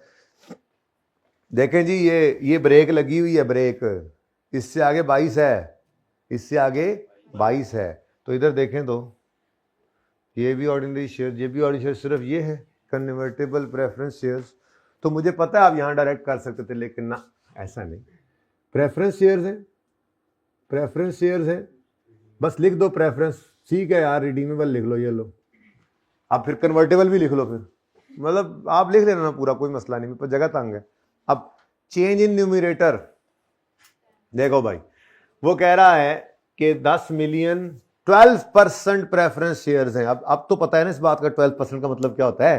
12% का मतलब ऐसे प्रेफरेंस शेयर्स जिन पे 12% इंटरेस्ट है, इंटरेस्ट रेट, डिविडेंड रेट, ठीक है। अब ये 12% 10 मिलियन पे तो नहीं लग सकता। अब आगे आती हैं दो चीजें, ठीक है। एक 10 मिलियन इंटू 64 करके जो पैसे इस कंपनी ने रिसीव किए बाय इशूइंग दीज शेयर्स, ठीक है। तो ये 10 इंटू 64 कितना बनता है, क्या इस 640 पे 12% लगेगा, मैंने आपको इतना तो बताया हुआ है, मेरे ख्याल से बताया था ना कि आपका इंटरेस्ट रेट जो है वो हमेशा किस पे लगेगा। एक तो रेट कूपन होगा जो लगेगा आपके लेवल पे। इफेक्टिव रेट वाला तो चक्कर ही कोई नहीं, वो FR2 में जाके आप पढ़ेंगे फाइनेंशियल इंस्ट्रूमेंट्स में, ठीक है। यहाँ पर कूपन रेट नहीं लगना है, और लगना भी हमेशा किस पे होता है, फेस वैल्यू। यानी इफेक्टिव रेट वो सारा चक्कर जो है वो तो IFRS 9 ने आकर हमें पढ़ाया, तो हम अकाउंटेंट्स की तकलीफ होती है कि असल कमाया किन्ने, असल कमाया किन्ने। अगर इंटरेस्ट इनकम है और अगर पे कर रहे हैं, असल कितना पड़ा है, असल कितना पड़ा है, वो असल के चक्कर में वो इफेक्टिव रेट निकलता है। ये आपके लेवल पे तो सादा बात है, जिसने ये डिबेंचर बॉन्ड या शेयर खरीदा इशूअर से, उसके ऊपर ये लिखा होता है कि इस एक शेयर की, एक डिबेंचर की, एक बॉन्ड की एक जो है वो कीमत है, फेस वैल्यू लेट से 10 रुपए, 50 रुपए, 100 रुपए, और उसी के ऊपर लिखा होता है 12% इंटरेस्ट मिलेगा। मतलब वो 100 रुपए इंटू 12%, 12 रुपए। को 2 लेकर जाएगा तो उसको 24 मिलेगा, जो 3 लेकर जाएगा तो उसको, ये चक्कर होता है। तो फिर हमेशा इसने किस पे लगना होता है, फेस वैल्यू पर। किस पे जी, तो पार वैल्यू। तो ये देखो जी, इस 10 मिलियन को आपने इस 50 से मल्टीप्लाई किया तो आंसर क्या आया, 10 इंटू 50 रुपए, ₹50। तो ये आ गया जनाब 50 मिलियन रुपीस। ऐसा ही है, सही है। तो ये जो 50 मिलियन रुपीस है, इस पे 500 है, 50 था, अच्छा ठीक है, ₹500 मिलियन जो है, इस पर आपने रेट लगाना है 12%। ठीक है बेटा, सही है, याद रहेगी ये बात। तो 12% इंटरेस्ट रेट, ये आपका कूपन रेट है। ये जिस लिखा होता है ना, ये जो लिखा होता है रुपीज़ इतने परसेंट डिबेंचर्स, रुपीज़ इतने शेयर्स, इतने परसेंट जो है वो डिबेंचर्स या बॉन्ड्स या प्रेफरेंस शेयर्स, उसका मतलब यही होता है कि जो 12% इस पर लिखा हुआ है, ये उसके मुंह पे लिखा हुआ है, मतलब कूपन रेट है। तो कूपन रेट ने लगना है, और लगना हमेशा किस पे है, फेस वैल्यू पे। ज़्यादा पैसे रिसीव किया, प्रीमियम होता ही है। आप 10 वाली चीज़ जो है वो 12, 13, 14 में अक्सर खरीद रहे होते हैं किसी ऐसी जगह पे जाके जहाँ पे उसकी डिमांड कम, सप्लाई कम और डिमांड ज़्यादा हो जाता है, ठीक है। खैर, तो आप ये प्रेफरेंस शेयर्स की वर्किंग कहीं पे कर लें, ये प्रेफरेंस शेयर्स के डिविडेंड की वर्किंग, ठीक है, यहीं पे करेंगे। जाहिर सी बात है, चेंज इन न्यूमिरेटर, बीलू मार्कर दे दो यार, बीलू मार्कर, एक एक एक एक जी बेटा, इधर देखो जी, चेंज इन न्यूमिरेटर कितने जी, कितने शेयर्स हैं, नहीं शेयर्स कितने, 10 मिलियन, हर एक शेयर की फेस वैल्यू। अब ये तो आ गई आपकी अमाउंट 500 मिलियन, इस पर आपने लगाया। अब अगली बात, अगर ये प्रेफरेंस शेयर्स ना होते तो हम नेट ऑफ टैक्स करते, ठीक है। प्रेफरेंस शेयर्स के बारे में तो वो बताएगा कि ये अलाउबल टैक्स डिडक्शन है, तब करेंगे। जब इधर आए तो उसने कहा मैं तो टैक्स रेट ही नहीं बता, यानी कि वो और भी हुआ ना, उसको भी हम नेट ऑफ टैक्स नहीं कर सकेंगे क्योंकि टैक्स रेट ही सवाल के अंदर। चलो जी, जान छूटी, लो भाई, सुकून नहीं हो गया, बेहतरीन हो गया काम जी। 60, तो न्यूमरेटर का चेंज क्या बनेगा जी, 60, और आगे उसने कन्वर्जन बताई हुई है। इतना आसान सवाल था वैसे ही, कोई मुश्किल सवाल अब पर्चे में आएगा मुझे लगता है जी, तो आसान से बन के बनेगा ना मुश्किल। अच्छा जी, पेपर पास हो जाएगा इंशाल्लाह, पेपर जैसा भी आए। पर्चा 3 घंटे 15 मिनट रीडिंग टाइम है, 3 घंटे जो लिखता रहेगा ना पर्चे में, बस समझ भी आ रहा होता है कुछ ना कुछ, हाँ यार सही है, तो वो पास ही होगा इंशाल्लाह। रुकने वाला नहीं पास होता। बस यार ये करके सवाल फिर पार्ट 2 करते हैं, ठीक है। कितनी देर हो गई है, सवा घंटा हुआ, 10 मिनट, 5 मिनट में सवाल कोशिश करते हैं हो जाए, होना तो कोई नहीं वैसे, चलो कोशिश करते हैं जी। Each preference share is convertible into 3 ordinary shares. हर शेयर कन्वर्टेबल है तीन ऑर्डिनरी शेयर्स में। तो 10 इंटू 3, बहुत सिंपल, वेरी सिंपल। इसके अंदर जो मुश्किलात है ना जी, वो वही हैं जो हमने वैसे छोटे सवालों में कर ली। रुपीस को कन्वर्ट करना पड़ता है, नंबर ऑफ शेयर, वही है, और क्या होना है इसमें, और क्या होना है। और मैक्सिमम यही था, जो फ्रैक्शन वाला चक्कर है जो ये सवाल में ये भी आ गया था, वो भी देख लेंगे अगले साल में जी। 2 है, ये तो कम ही है ना, तो बिल्कुल डायलूटिव है। अब यहाँ पे आके आपने लिखा प्रेफरेंस शेयर्स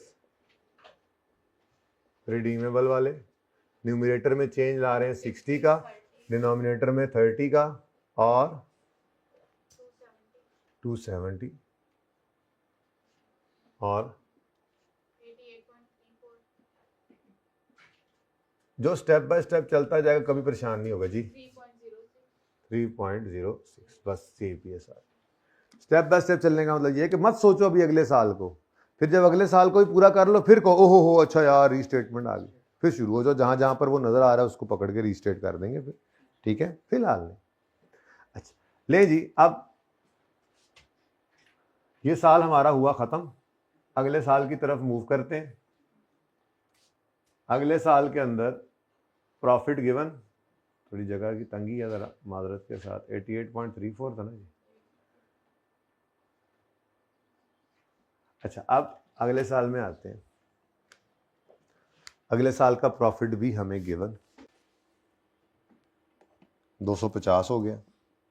अच्छा, और ये जो रिडीमेबल प्रेफरेंस शेयर्स हैं, ये अगले साल भी तो रिडीमेबल प्रेफरेंस शेयर्स ही हैं भाई, को मसला इरिडीमेबल तो कोई आए नहीं है, तो बस ये कहानी है। यहाँ तक तो वैसे ही हम पहुँच चुके थे, यहाँ तक ऐसा ही है। इससे आगे वाला सिर्फ राइट शेयर वाला काम है। मैंने इसीलिए वर्किंग के नीचे जगह छोड़ी थी कि हम इसी को ही आगे जब लिखेंगे तो ये मैंने आपको बताया हुआ है, ये क्लोजिंग अगले साल का ओपनिंग है। बस ये पिछले साल में ये पूरा साल आउटस्टैंडिंग नहीं थे शेयर, 70 नहीं है, इस साल तो 70 ही होगा, ठीक है। तो वर्किंग 2 कह देता हूँ इसको मैं, वैसे तो वर्किंग 1 भी कह सकते थे कि चल रही है, लेकिन चलो weighted average number of shares, बस ये थोड़ी सी मुझ पे मेहरबानी कर दो कि ये वाली अंग्रेज़ी मुझे वही चलाने दो, इजाज़त है ना।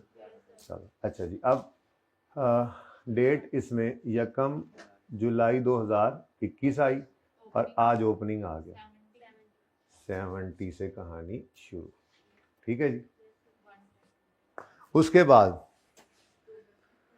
ये है 1 अक्टूबर 21, इससे पहले वाला सब हुआ पड़ा है ना। 1 अक्टूबर 21 पर 40% राइट शेयर्स हैं और फिर 1 नवंबर 21 पर बॉन्ड्स हैं, तो इसलिए बेसिक ईपीएस में तो सिर्फ ये राइट शेयर्स आने हैं। तो 1 अक्टूबर 21, 1 अक्टूबर 21 पर क्या है जी, राइट इशू है। अब राइट इशू है तो पहले यहाँ पर रुककर इस पर फ्रैक्शन लगा लो, जुलाई अगस्त सितंबर 3 महीने ये 70 आउटस्टैंडिंग रहा, ठीक है जी, ओके डन। उसके बाद अब राइट इशू के लिए आपको पता है कि आपको एक छोटी सी वर्किंग करनी पड़ेगी, जिसमें आपने थ्योरेटिकल एक्स राइट प्राइस भी निकालनी होती है। तो वर्किंग नंबर 3 हम यहाँ कर लेते हैं, नहीं करते जो आगे बढ़ाते, जो वर्किंग 2 तो वो थी, सॉरी इसको वर्किंग 3 कह दे, जो तरतीब में आती जाए वर्किंग। आपको तो चल रहा होता है ना सब, आपने कौन सा बोर्ड पे ऐसे सजे खबे करना होता है, आपकी तरतीब चल रही थी, आपको मिस नहीं होता। तो जो वर्किंग ओपन होती है उसका नंबर लगाते जो फिगर निकलती है, तो ठीक है। वर्किंग 4 में मुझे चाहिए बिफोर, न्यू और आफ्टर। अब चूँकि ये राइट इशू है इसलिए मुझे क्वांटिटी भी चाहिए और प्राइस भी चाहिए। रिवीजन है, रिवीजन पूरा ईपीएस रिवाइज हो गया इस सवाल से, ठीक है जी।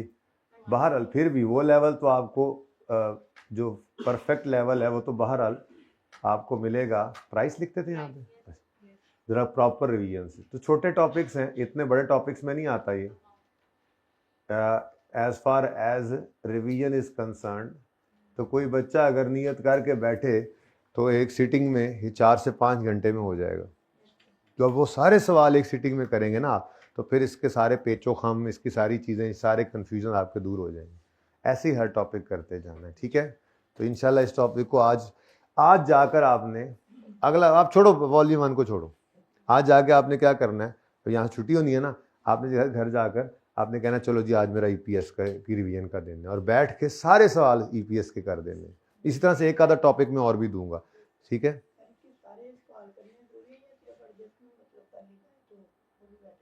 नहीं सारे सवाल करने जरूरी है, टाइम एडजस्टमेंट्स करने का केड़ी जल्दी, तुसी किधर जाना है किधर जाना है तुसी पूरे महीने सवा महीना पहले तुम सिर्फ एडजस्टमेंट्स कर लो, ठीक है। फिर पेपर में क्या करोगे, सिर्फ एडजस्टमेंट्स। सारे सवाल जो रिवीजन प्लान में लिखे हैं वो ज़रूरी हैं। अभी इसका मैं आपको बता भी दूंगा कौन से सवाल अभी करने लाजमी, ठीक है। सिर्फ पास पेपर के सवाल करने और क्वेश्चन बैंक के एक सीटिंग में वो तो हो सकते हैं ना, ठीक है। छोटे सवाल आपने किए हुए हैं, बस काफ़ी हैं। उसके बाद पास पेपर के 3 सवाल, क्वेश्चन बैंक के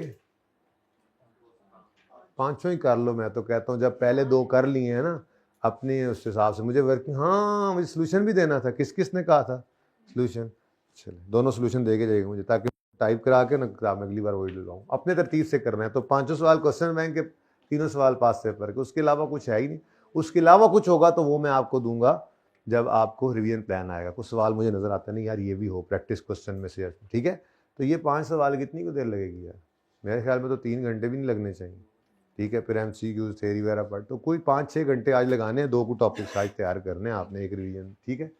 सिर्फ एडजस्टमेंट्स नहीं, ओके जी। छोटे सवाल नहीं करते होते हम रिवीजन में, छोटे सवाल जी।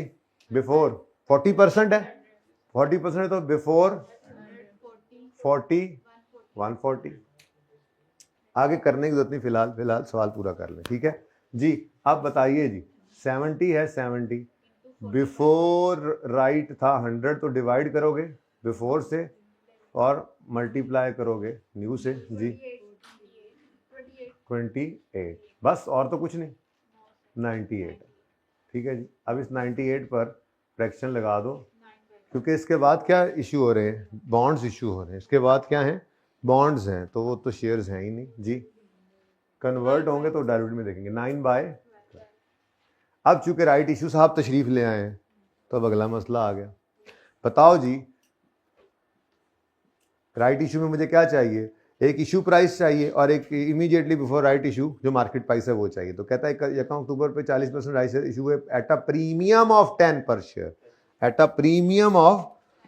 तो एट अ प्रीमियम का भाई, प्रीमियम हमेशा किस पे होगा? आपकी पार वैल्यू के ऊपर पे होता है ना, पार वैल्यू के हिसाब से होता है। तो इसका मतलब आपकी इशू प्राइस बनी। तो छोटी छोटी चीजें होती हैं। अब ये सीखा था statement of change in equity के टॉपिक में। तो ₹10 + 10 यानी 20। तो इशू प्राइस 20 है और immediately before right issue market price जो है वो 30 है, ठीक है। तो 30 बिफोर के साथ और 300,000 सॉरी, और 800 और ये 3800। अब इसको डिवाइड कर दो और आपका ये फ्रैक्शन आ गया। और राइट इशू के लिए आपको पता है उत्ते वाला होते हैं थले वाला, याद है ना? कि इसकी भी लॉजिक कर लें।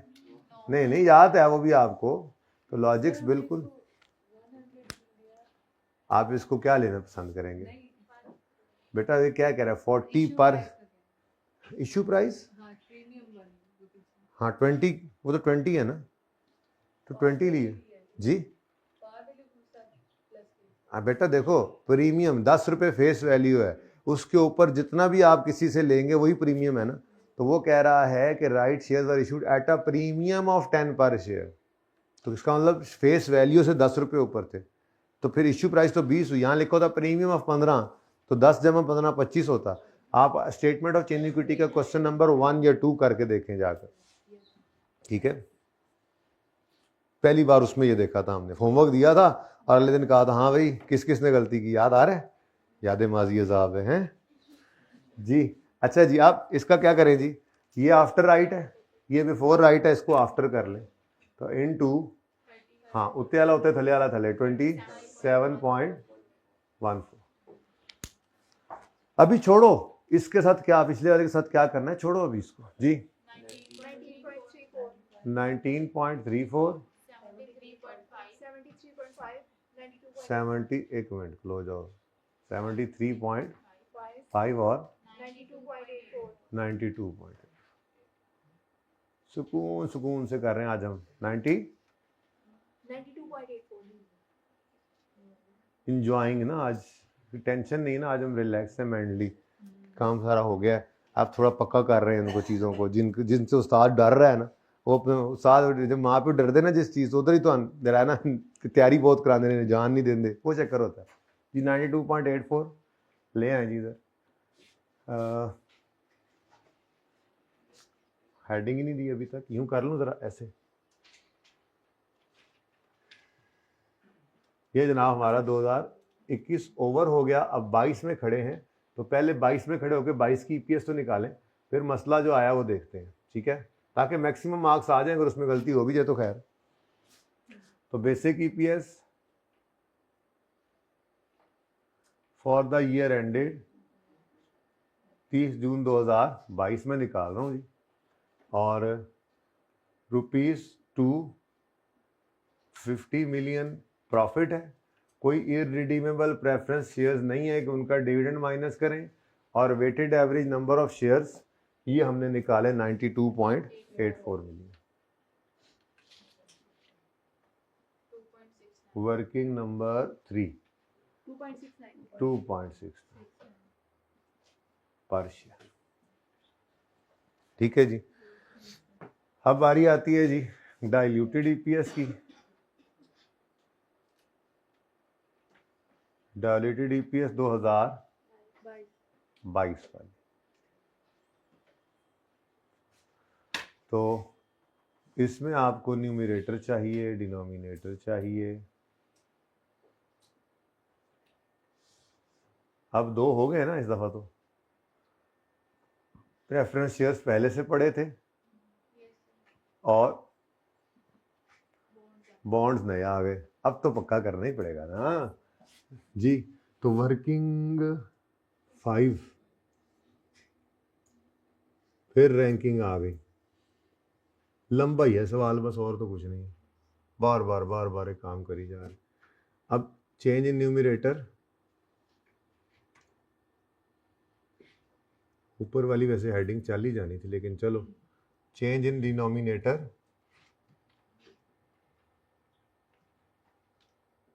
और इंक्रीमेंटल ईपीएस, ठीक है जी। अब ये देखो ना, ऊपर जो काम हुआ पड़ा है वो तो हुआ पड़ा है पहले से। Preference shares, redeemable preference shares हैं, उनकी कन्वर्जन रेट भी यही है, उनका डिविडेंड भी यही है, सब कुछ सेम ही है ना, तो वो तो उठा के एज इट इज लिख लो ना, वक्त बचाओ। प्रेफरेंस शेयर्स रिडीमेबल वाले 60-30, इसमें कोई चेंज तो नहीं ना आ जाना।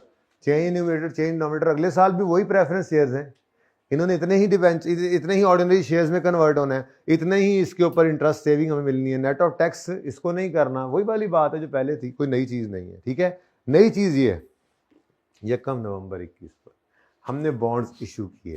मुसीबत भी ये की कि 1 नवंबर 21 को इशू किए हैं, इसका मतलब पूरा साल नहीं रहे ये, ठीक है, यहाँ पर कहानी है। तो ये 1 नवंबर से नवंबर दिसंबर 2 महीने बनते हैं, ऐसा ही 2 महीने मतलब यहाँ से बनते हैं, और अगले साल के 6 महीने अगले साल में जो, तो यानी कि 8 महीने, तो 8 का फ्रैक्शन आपने लगाना है इसमें, ठीक है जी। अब 1 नवंबर पे 3 मिलियन ऑर्डिनरी शेयर्स इशू हुए हैं जी, और बॉन्ड्स, और उनकी पार वैल्यू 100 है, वो उसी पर इशू हुए हैं। Bonds carry interest at 10% on 31 October each साल, each bond is convertible into 7 shares. अब इस कन्वर्जन को और इस इंटरेस्ट सेविंग को दोनों को ही 8/12 करना है। 3 मिलियन बॉन्ड्स हैं, ये क्वांटिटी है रुपीस क्वांटिटी, और इसको इशू किया है हमने पार वैल्यू पर जो कि 100 है। तो इंटरेस्ट सेविंग निकालते हो तो इशू प्राइस वैसे ही नहीं लेनी होती, लेकिन ये इससे इतना आगे नहीं गया, इधर भी थोड़ी सी उसने ज्यादती की थी, जो पीछे लिख दिया था उसने प्रेफरेंस शेयर्स के बारे में, आपके लेवल पे लिखना नहीं चाहिए था, ठीक है।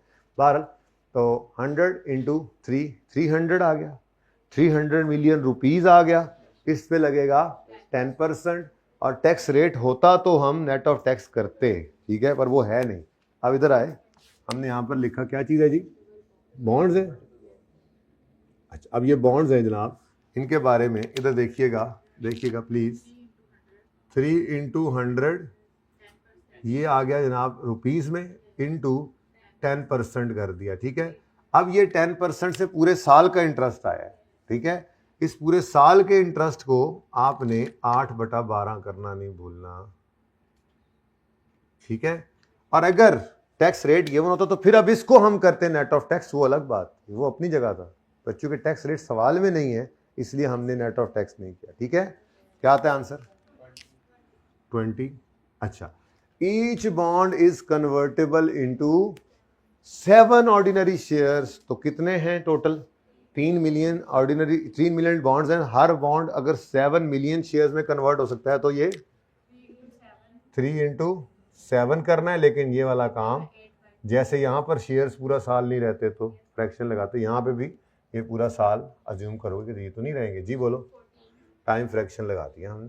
बड़ा आसान काम था, मुश्किल तरीन काम यही था वैसे अगर जो आ जाए तो, वो भी आपने देख लिया। जी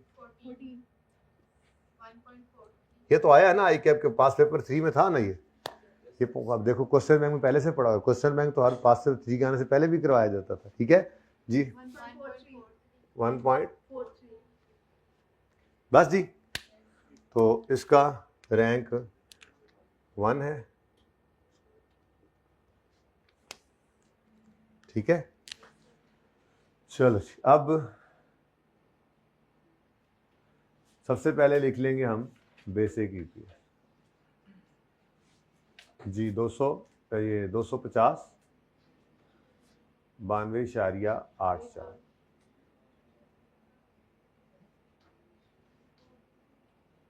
जी 2.69।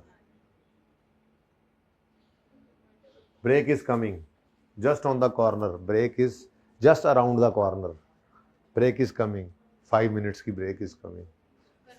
हाँ जी, ऐड करें जी बॉन्ड्स 20 14 जी 270 106.8 जी। अच्छा अच्छा, हुई है डाइल्यूट। अच्छा, ढंगा काट लिया करो, मेरे को गलती हो जाए सही। जी नेक्स्ट, प्रेफरेंस शेयर जी 20 ऊपर सॉरी 60 30 टोटल करो, टोटल 330।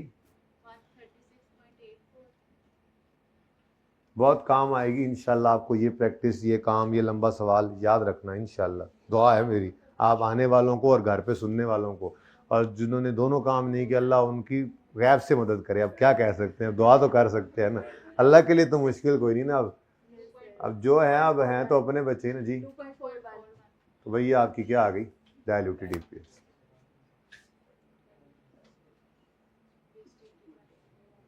पहले मेरे ऑनलाइन वाले बच्चे मीटिंग बगैर चल रहे हैं, 2 हफ्ते हो गए, माफ़ करते रहना मुझे। अच्छा जी, मैं फिर जाके जब मीटिंग शुरू कर दूंगा दोबारा, मीटिंग से पेपर तक तो चलनी है आप लोगों की मीटिंग, तो 10 तारीख तक इंशाल्लाह मीटिंग करूंगा, मतलब 10 तारीख तक हर वीक में ये FR 1 वालों आपको भी बुला लिया करूँगा। तो फिर माफ़ी शाफ़ी मांगूंगा मीटिंग में जाके, फ़िलहाल तो होश ही कोई नहीं जी। यहाँ तक को मसला। अब एक मसला आ गया है, वो मसला है इस साल का राइट इशू। ठीक है, तो अब मैं दोबारा से बेसिक ईपीएस निकालूंगा, दोबारा से बेसिक ईपीएस निकालूंगा, दोबारा से डाइल्यूटेड ईपीएस निकालूंगा 2021 की। ठीक है, कोशिश करता हूँ यहाँ कहीं पर आ जाए। बेसिक ईपीएस तो आराम से आ जाएगा। Basic EPS for the year ended 30 जून 2021, और ये क्या होने लगी है जी, रीस्टेट। ये क्या होने लगी है, तो ये रीस्टेटेड। अब इसको रीस्टेट करना है तो कोई मसला नहीं है जी, वही वाली याद करो, वही वाली ईपीएस उठाते थे। वैसे तो इसको भी पकड़ के उल्टा सकते हैं, यही ना कर लें, वो तो इधर भी हो जाएगा। क्या ख्याल है, सही नहीं, ट्राई करें। चलो ये भी एक काम करके देखें। ₹3.59। अब फ्रैक्शन क्या है, ये है, लेकिन ये चूंकि रुपीस पे लग रहा है तो इसको उल्टा दो। अब पता नहीं किसी को ये हजम ना हो तो क्या करें। 27.14 डिवाइड बाय 30, आंसर इज 3. अच्छा वैसे ना, ज़रा वैसे प्लीज़, मैं दिल है फिर भी ट्राई कर लें दूसरे वाला भी, ऐसे ही ज़रा वो देखो, वो वो बेसिक ईपीएस 210 है ना, 210, इसको डिवाइड करते हैं इसके 58.34 से, तो इस 58.34 पे हम कहते थे राइट इशू वाला फ्रैक्शन लगा दो, ठीक है। तो राइट इशू का फ्रैक्शन सीधा करके लगाना है, क्योंकि ये क्वांटिटी पे ही लग रहा है। 58.34 तो क्वांटिटी थी ना, नंबर ऑफ शेयर्स थे, तो जैसा फ्रैक्शन है वैसा ही लगाओ, इनटू 30 बाय, ठीक है। आंसर क्या आता है? 3 चलो 2625, राउंडिंग का ही फर्क है। 3.59 भी तो आपने राउंड ही किया होना है ना, ठीक है। अच्छा, अब ये काम भी कर सकते थे, ये भी कर सकते थे, जो दिल करे कर लो, ठीक है। ये आसान है ज़रा अगर ईपीएस निकली हो तो, लेकिन ये बहरहाल भूलना नहीं इसको, ठीक है जी। हाँ, तो ये आसान हो जाता है ना। बहरहाल जो जो मर्जी करो, दोनों मैंने लिख दिए, आप वो इनमें से वो नोट करो जो आपका दिल कर रहा है, या और करके दोनों करो, फिर मैं डायल्यूटेड ईपीएस की बात करता हूँ।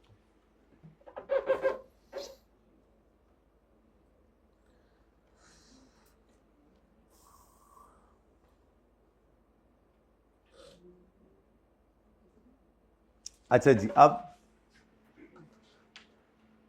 डायल्यूटेड ईपीएस को ट्राई मारते हैं।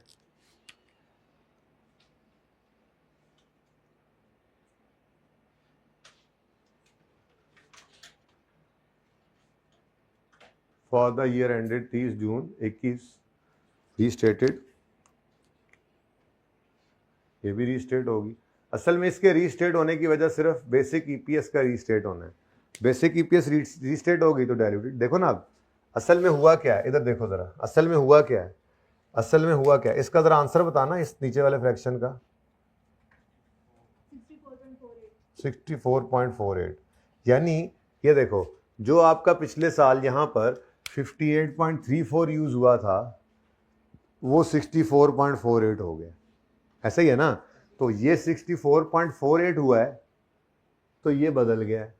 तो जब ये 64.48 इधर आएगा, तो फिर इसने और फिर इसने भी तो बदलना है, ठीक है। अब पहले ज़रा वही वाला जुगाड़ करते हैं जो किया हमने, ज़िंदगी आसान है ज़रा। यहाँ पर पहले डायल्यूटेड ईपीएस पकड़ो, 3 पॉइंट, राउंडिंग का डिफरेंस आ सकता है, उम्मीद तो है कि और कुछ नहीं होगा।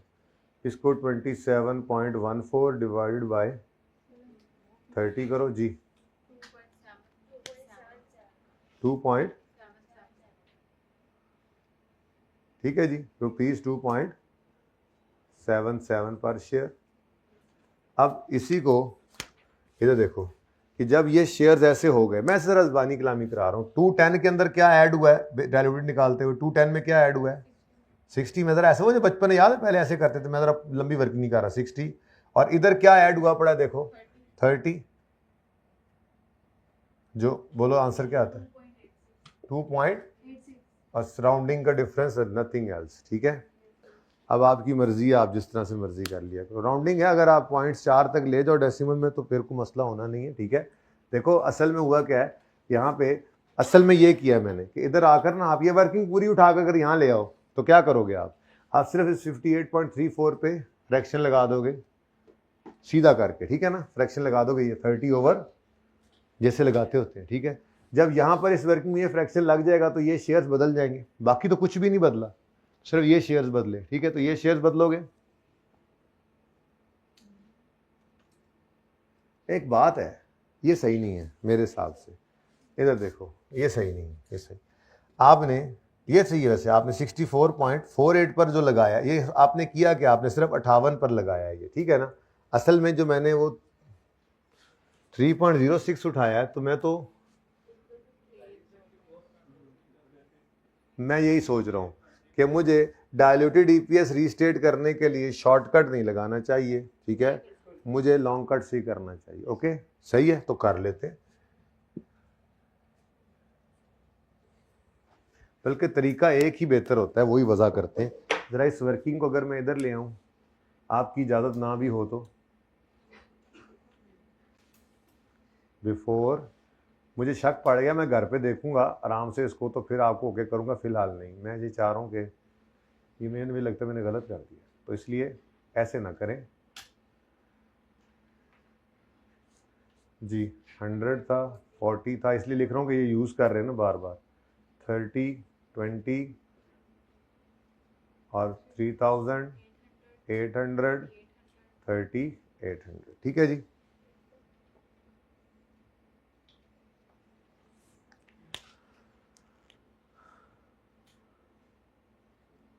अच्छा चलें जी, अब ये ठीक है बिल्कुल ऐसे भी, लेकिन मैं अब ये भी ऐसे नहीं निकाल रहा, ठीक है ना।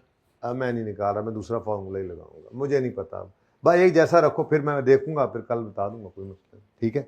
अभी आराम स्कूल से चले जैसे किया हो। ये बिल्कुल ठीक था जो रुपीज़ वाला, लेकिन डाइल्यूटेड में ना मैंने गलत किया मेरे हिसाब से, ठीक है। मैं ज़रा किसी मैथ्स वाले बंदे से पूछूंगा ना, तो मुझे बताएगा तो फिर ठीक है। ठीक जी, इसको भी नहीं, इस 3.06 को भी, यानी डाइल्यूटेड ईपीएस को भी रेसिप्रोकल किया हुआ। चलो ठीक है, मैं फिलहाल नहीं कर रहा, मुझे ज़रा सब्र कर लो, दे दो थोड़ा सा टाइम, कुछ नहीं होता, मरन वाले हो जाते एक पे। अच्छा चलें, ये तो किताब में आईके का सोल्यूशन तो नहीं होगा, आप आईके की किताब में देखिएगा, ठीक है, उसने क्या किया होगा। खैर चलें छोड़ें जी, वो रेसिप्रोकली करता है वैसे। 58.34 है ना जी, इसको आप यही वाला फ्रैक्शन लगाएं फिलहाल। जो पक्का काम है वो तो करें ना, फिर मैं आपको बता दूंगा। वैसे पता है आपको एक तरीका है, और वो तरीका इंशाल्लाह डाइल्यूटेड पे लगाना वो मैं आपको कल बताऊंगा, ठीक है। लगा लेंगे तो भी ठीक है, कोई मसला नहीं, ठीक हो ना इंशाल्लाह, लेकिन मेरा दिल नहीं मान रहा सुन उसको जी। बोलें जी। 3.26 आ गया। अच्छा, और अब तुम क्या कर रहे हो उधर? चलो, उसके बाद इधर जगह तंग थी, मैंने ज़रा इधर दोबारा लिखा, ठीक है। यहाँ पर आकर बेसिक ईपीएस, डाइल्यूटेड ईपीएस, ये कहानी यहाँ से चली आ रही, ठीक है ना, ये यहाँ पे आ गई। Diluted EPS, diluted EPS for the year ended 30 जून 2021। और ये क्यों मैं दोबारा ले रहा हूँ, ये असल में हो गई है रीस्टेट। तो कुछ भी नहीं करना आपने, वो आप फ्रैक्शन में लिख सकते थे जैसे मैंने लिखा है, लेकिन मेरा दिल अब नहीं किया, मैंने कहा चलो प्रॉपर फॉर्मेट चल रहा है वो ही चलता रहे। Numerator,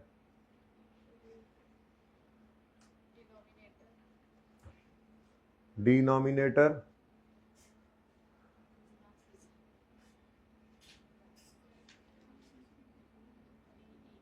denominator EPS. अब